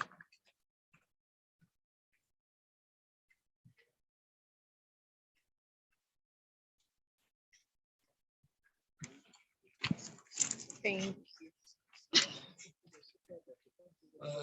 I can't go. The Minister, the members of Parliament, and the leaders of the district. My name is Bartega Vicent. I'm the chairperson elected for all the persons in the Kapchorwa district. And the time I just arrived here, I think I came late.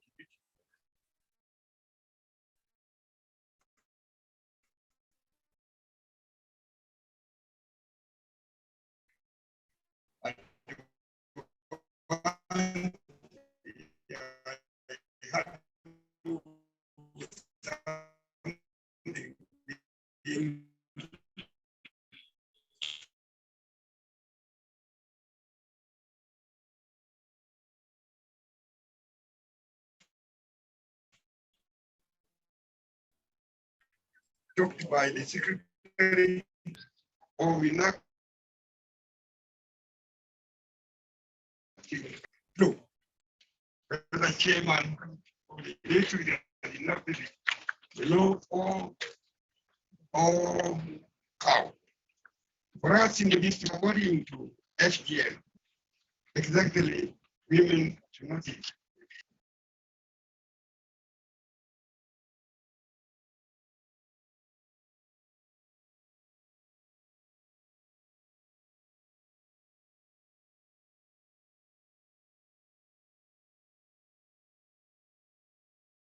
Uganda, knowing that these people come to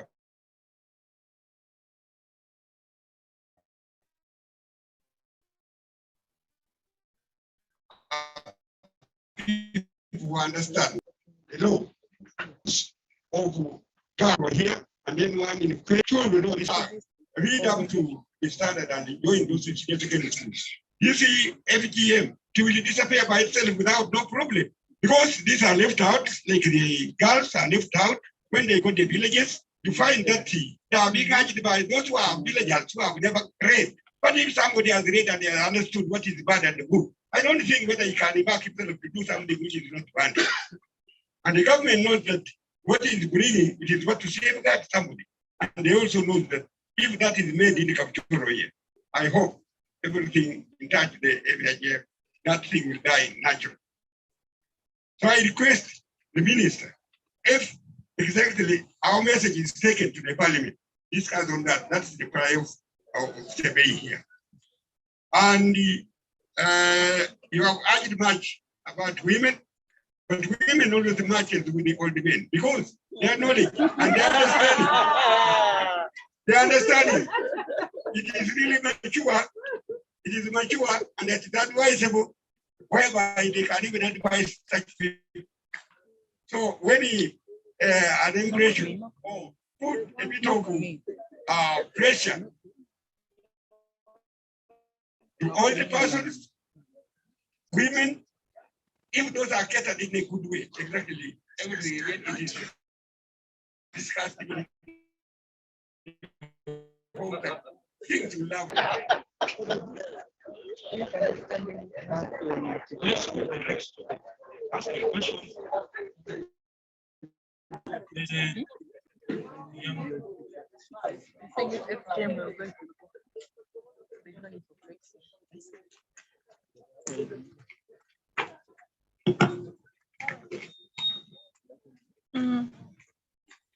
Yeah, but why doesn't she come?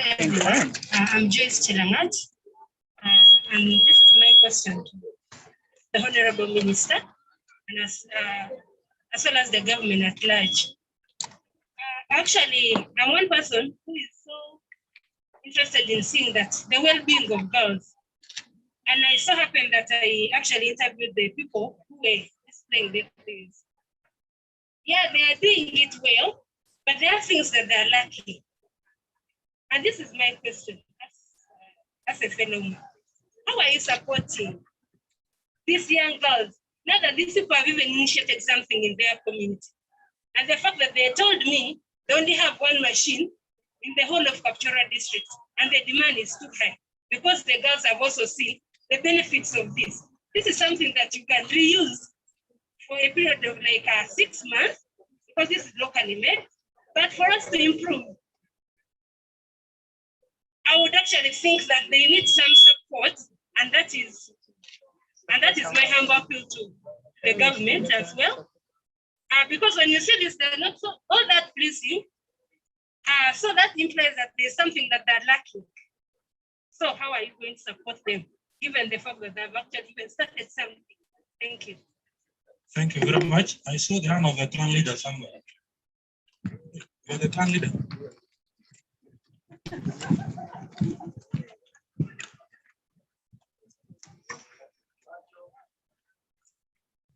Thank you, Madam Honorable Minister. My name is Musoba Joseph Bukote. I'm the civil, but I'm the clan leader of the largest clan in Kapchorwa.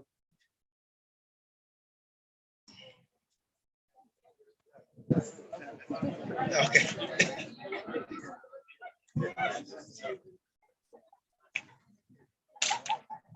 Mine is not a question, but this is a reality. When you go deep in the village, they will tell you things which will not even satisfy you. Those days, people thought that when you cut a woman, you will reduce the sexual desires, not knowing that it is the brain which controls what? The desire.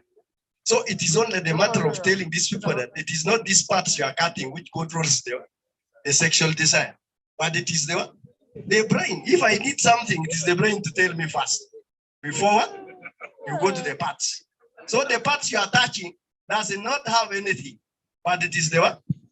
If you want to cut the parts, you cut the brain first. Before what? The parts. So most of these old men, so because they could go for hunting for a long time, for 1 week, 2 weeks, when they come back, they find when women have a bit what? Messed. So they saw that when you cut off these things, it will reduce what? But that was the ignorance part of it without understanding the biology part of what? The system. Then, Madam Chair.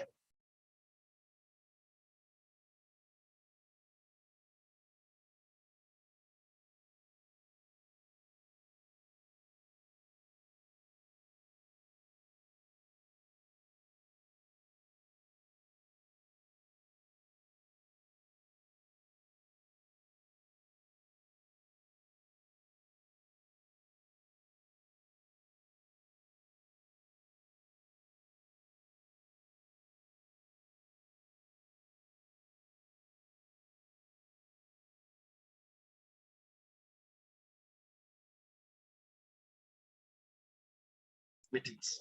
I would request that coffee. This meeting should have been because why are our girls going now from down there? So I would request that when members of parliament come like this, plus even honorable members of the parliament, minister, let's take the most disadvantaged area. We take such a meeting there, such that we get even views from this. Why do you do this? Why do you? Then even me I would tell, don't cut those parts. It is not the parts which are spoiled, but it is the brain spoiling. Because it is the brain first which asks, not the what? The parts. So I would request that next time, but otherwise, I would also condemn how we are educated. What have you impacted on your people as an educated person? Some of us right now in Chema, I come from Chema sub-county. I think it is zero there. There is nobody who is cut. We have a woman. I wish even you would have come with her. We have a woman in Chema who was cut. After being cut, she is now paralyzed completely. And when you take even this girl to Green, where these things are being practiced, nobody will even temper to come to a female one. Because the woman is now paralyzed, just being pushed. And this was a normal woman. But after being cut, she's now off. Thank you very much. That is the Olo district engineer, an expert in behavioral change. The last person.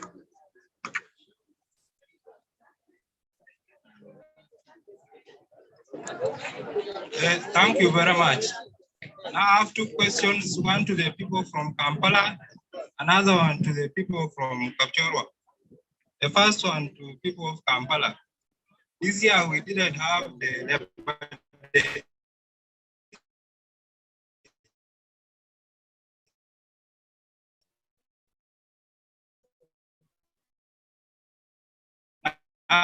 Where did the money go?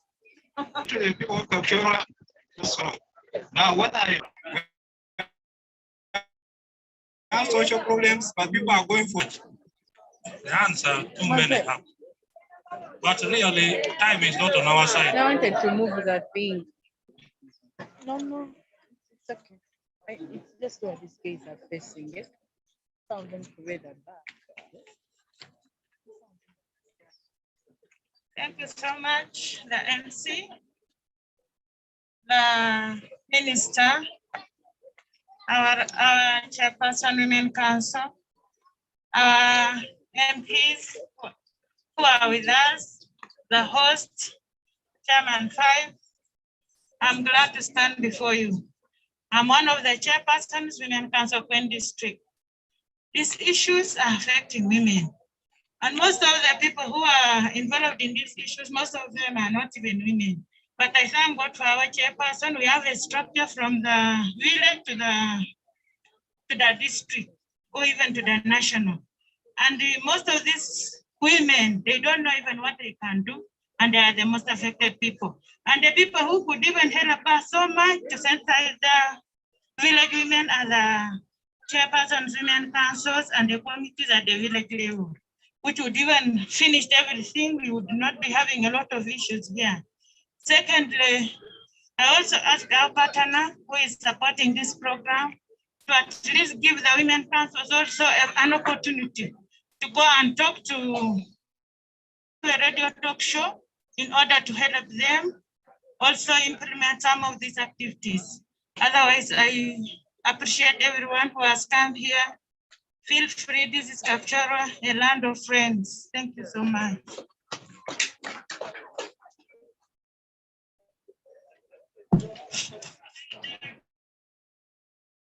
Do you have anything funny? The district health officer. The district health officer has something very burning. I think he has a scientific explanation. Then we can finally give. Thank you. Now, the Honorable Minister, by name, Dr. Siraj Masai, the DH. I want to say that with our DCD, unfortunately, this is still ongoing. Not only in the areas mentioned, but there are also spotty areas of the upper valley towards the forest. I just wanted to give an opinion. Most of the women who are circumcised of reason after the law, their scars are more worse because they are done in darkness, they are done in hiding, and the scars are terrible. So when it comes to pushing, because it is a right now to marriage, when it comes to pushing, they also get the worst tears. And I don't want to explain the scenario that happens after. After that worst tear, where will the man go? To those who are not circumcised. So my communication is simple.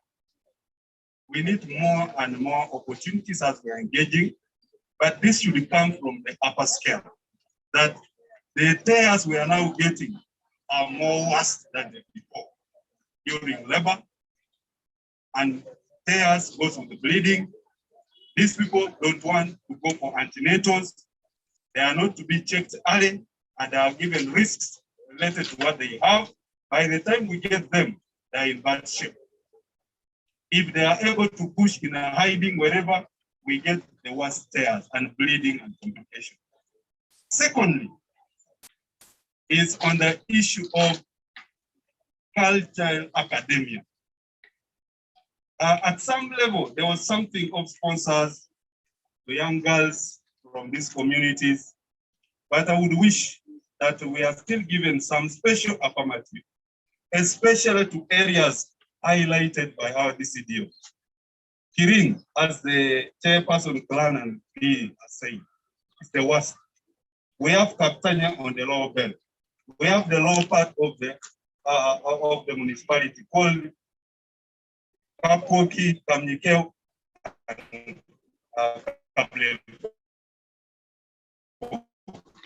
These are areas where now they documented a few, but when we interact with them, they went up to around 38 in some locality, because you want to take people for a function of your son being circumcised. So you don't want to shame your children. These mothers are seen as shame to their children because they are belittled. Why did you go? Now my function would be more colorful. So these are simple things. But I want to say in simple, cultural academia should be looked into in the most affected communities of the region. Thank you. Thank you very much, Doctor. Let's have the very last one. Please save our time and not on our side. Okay.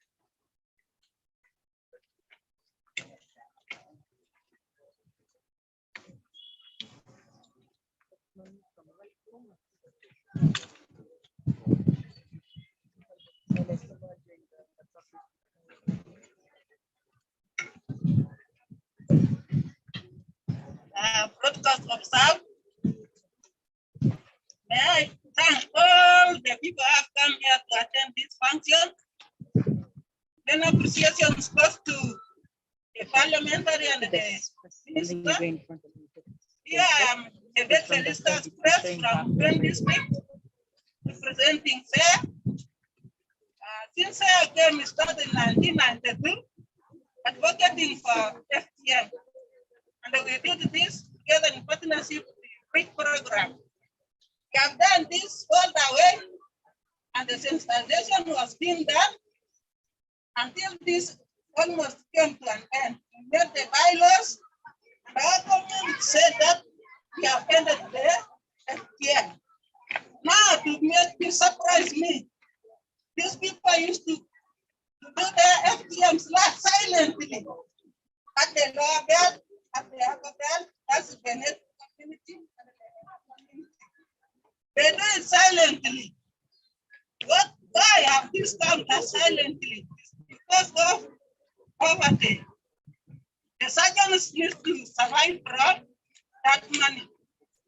So, when sales stopped distributing funds, if funds were there, we could continue with sensitizing. So I request the team, the committee, to go and lobby for us funds so that we continue sensitizing the community until the FGM may end. If not, the moment you sensitize today, after 2 months or 3 months, they resume. And this is done yearly after 2 years. That is even years. 4 years, they continue cutting silently. Therefore, there is need for regular sensitization every year. Thank you.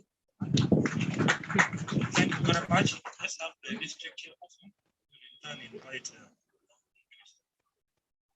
give the responses.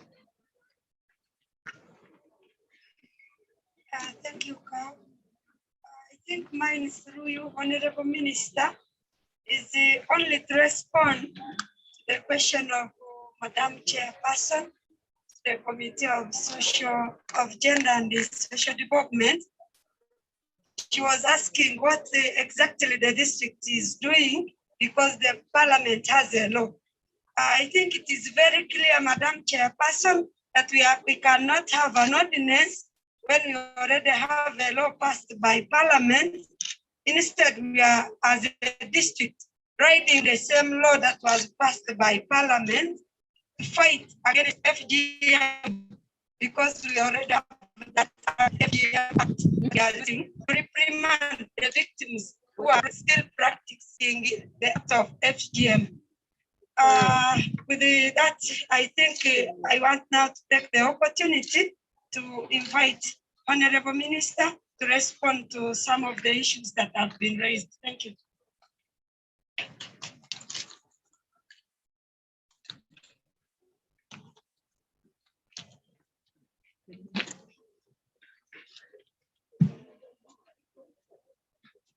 I want to thank you for being very active in the participation of this debate.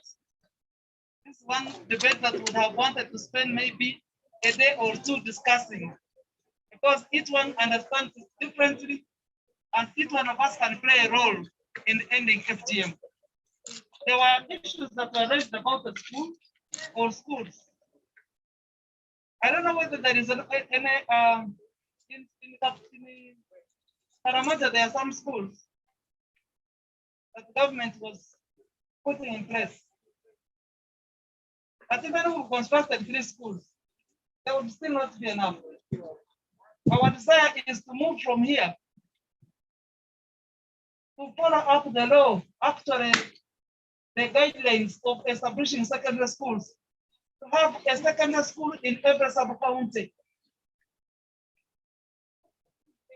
In addition to the other 3 boarding schools where girls can be kept, but to have a secondary school in every sub-county. Such as this sub-county which is still practicing FGM. We educate both boys and girls and sensitize them about the negative practices of FGM. Because we said men are the beneficiaries of FGM, isn't it? Temporary beneficiaries, because eventually it also affects them. So that if everybody is sensitized to the same level, FGM will naturally come to an end. So the 3 secondary schools, we shall continue following them up, but also ensure that we support every sub-county with a secondary school and every parish with a primary school. Someone also asked, how are we supporting the girls, those who are already making part? We are going to support ladies and men who are involved into income-generating enterprises, all income-generating enterprises. Let them register their own. Money will be here at the district to give that enterprise sufficient resources to buy even more machines, not 1 or 2, to buy sufficient machines to make enough and put in the stores. Whoever has capacity to buy will buy, but also empower women with more skills to make their own if they need them at home. So we are not in shortage. Someone else asked, why would we not have such meetings in practicing communities? The readers here mean a lot. The media is also here. But next week we are coming back.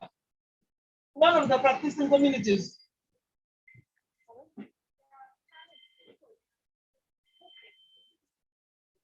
We are going to Bupo, and we shall go to hold a meeting, not at the district headquarters, but go in the center of the practicing community. Carry all the district officials, like the whole of this team, to the practicing community and invite some of the people there to ensure that they listen to us. But I want to challenge you, members. The practice of giving incentives to lawbreakers should also come to an end. That because I am a surgeon, I should be given incentives. How about the person who has never practiced and has been doing business that is official and acceptable? How many other people is that incentive going to enroll into cutting? Let them get integrated into the system of doing business that is legal and acceptable. We are not going to sit talk them anymore. But you with a knife go with it up to the prison and serve the sentence there. You are as good as a killer. Somebody called them body parts. Whether they are spare parts, I don't know. Because that part you have cut off. And the skepticism of saying, you know, the court is sitting, you want evidence, and you want the other part, which I cannot mention the name. We heard about it here, didn't we? Why would you like to look for such an evidence? If you are in charge, why the confidentiality in a room and the guy will show you that this part is missing? And it was that broad daylight, he knows who did it. What other evidence are we looking for? I don't know how many bodies they have exhumed when they are judging or even to the cases of people who have killed others. They exhume bodies. They go on the ground to find facts. So why are we rotating about issues? We'd rather deal with them straight. So I want to challenge even the judicial institutions. Come on, be clear about this. You don't need that part in order to conclude the case. So don't rotate around it. Tell us straight that we don't want. Try to find other means of dealing with this matter. That continuing to kill people here, deprive them of their rights, and then you run around with laws that are not sufficient. That's why we are going to review the law. If you want us to be clear, we shall tell you that looking for that part is not a requirement. Look for the missing part. Just ensure that you see the person and know what they are missing and give them justice. Accord them the justice they need. Now, DHO, I'm happy you have come out. I wish we could support you with many radio programs.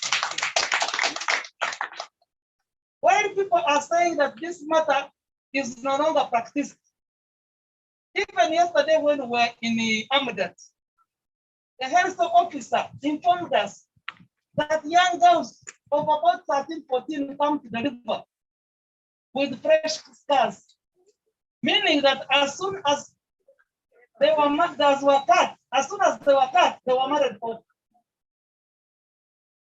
And that puts us another type of FGM. Previously, the capturer used to practice, I think, one type of FGM. But now when they are cut undercover, they are doing type A, B, and C. They are doing all. They are removing everything.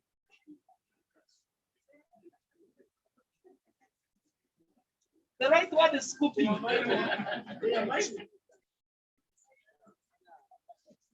The medical officer told us that after that, what will you find there?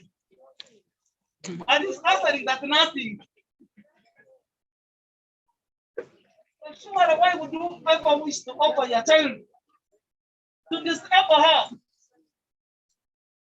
Completely disable her and leave her with a working head.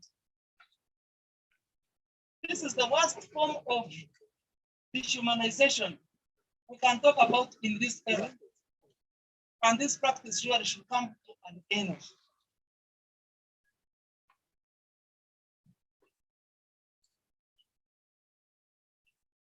So we are going to engage the medical practitioners to do more of medical sensitization.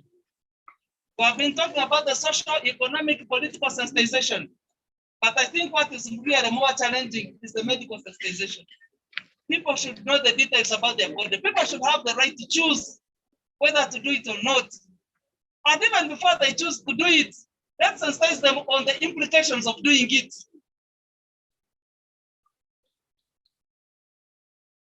The recommendation you have made that to academia, we shall integrate it with the medical academia. I don't know which other, maybe even social, economical, blah, blah, blah, blah, until we have a comprehensive education plan. REACH program did some work during its time. We appreciate. A time came when issues about REACH were politicized. A succession program has also come in. There's another project that is coming in on board. It may integrate some members of REACH, but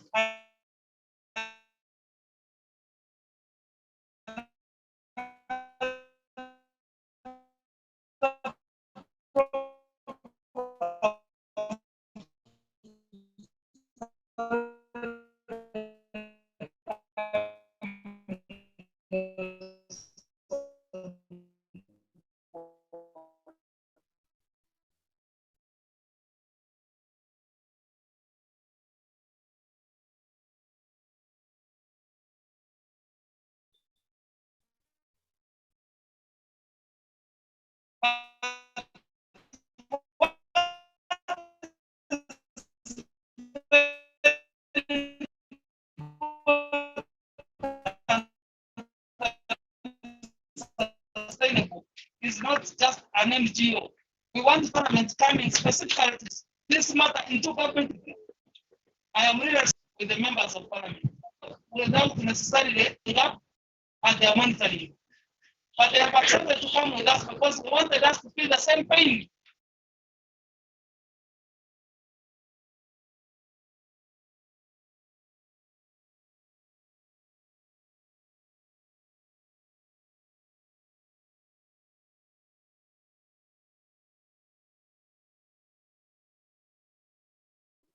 We are working with the development partners, we're working with the local governments, and I'm happy no one stood here to oppose the end of FGM.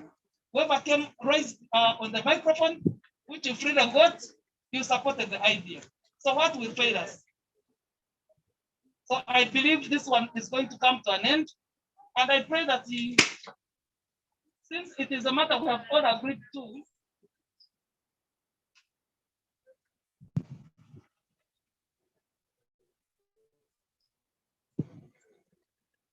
since this is a matter we have all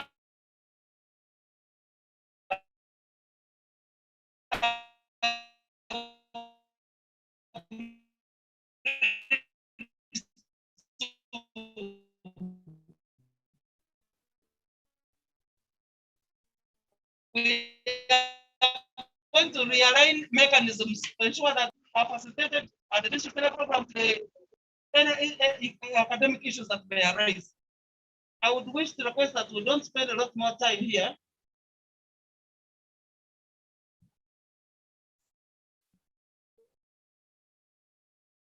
When we talk about facilitation, means either vehicles, financial, organizing meetings, talk show, radios, and everything else that goes along with it. So we want to assure you that we are standing together in this situation, and we shall manage it together because this country belongs to us. The children that God gave us as gifts, you have a duty to parent them in the right way and give them every opportunity that it takes for them to be able to take up from us to perform better than we did for Uganda to continuously perform. With these few words, I request that we conclude this meeting and have lunch. And right after lunch, we shall be boarding our buses to move to another area in Toronto where they're all waiting for us. I want to thank you, Madam Chair, Madam Chairperson of the district, not only for taking the lead in the district, but for taking care and attention to issues concerning gender-based violence. You can make a difference as a woman in this position. And thank God that we were able to make it here. God knew what October needed. They needed a woman to steer these matters to another level. We are proud of you. Please don't only serve October. Serve Gwen and other places, specifically in this particular area. You will have met your calling from God. I want to thank our development partners and encourage the religious leaders. Let us not only preach from the Bible, let us also preach about the social issues and challenges that affect our community. So I want to implore you to join us in this struggle and fight against gender-based violence and COVID-19. Bear with us on the issues of COVID-19. We are about to conclude this matter. We are vaccinating, and after we have vaccinated about 50%, we shall reopen schools and get back to normalization. But let us continuously encourage others to ensure that they sustain this debate and discussion until we have the time to reopen the school. With these few remarks, I thank you so much for this meeting, and God bless all of you. Thank you very much, Honorable Minister. The chairperson of the parliamentary committee wanted to make some small communication, and then we can move for another session. Thank you very much, Madam Minister. I wouldn't speak after you. But, like I had wanted the honorable members to introduce themselves. The same way, Madam Minister, I would like to inform you that the members of parliament from this region know that we are here. They are supposed to be here with us. But as we talk today, they are meeting the Ministry of Tourism around the Elgon issues and human-wildlife conflicts. So they couldn't join us. They wish you very well. They are on this campaign very heavily. Actually, we want to tell you that they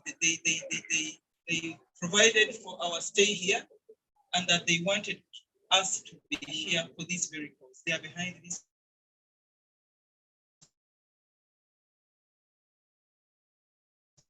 Cause, and so I would like to bring their apologies for the very critical cause here and the Human Wildlife Office.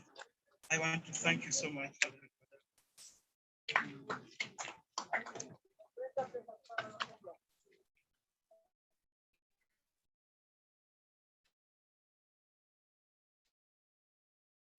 Thank you very much. Lunch. Reverend Malema to come and bring the lunch. The order of service, the minister and members of parliament, followed by the technical team from Ministry of Gender, because there is a short leaving, and then the district team.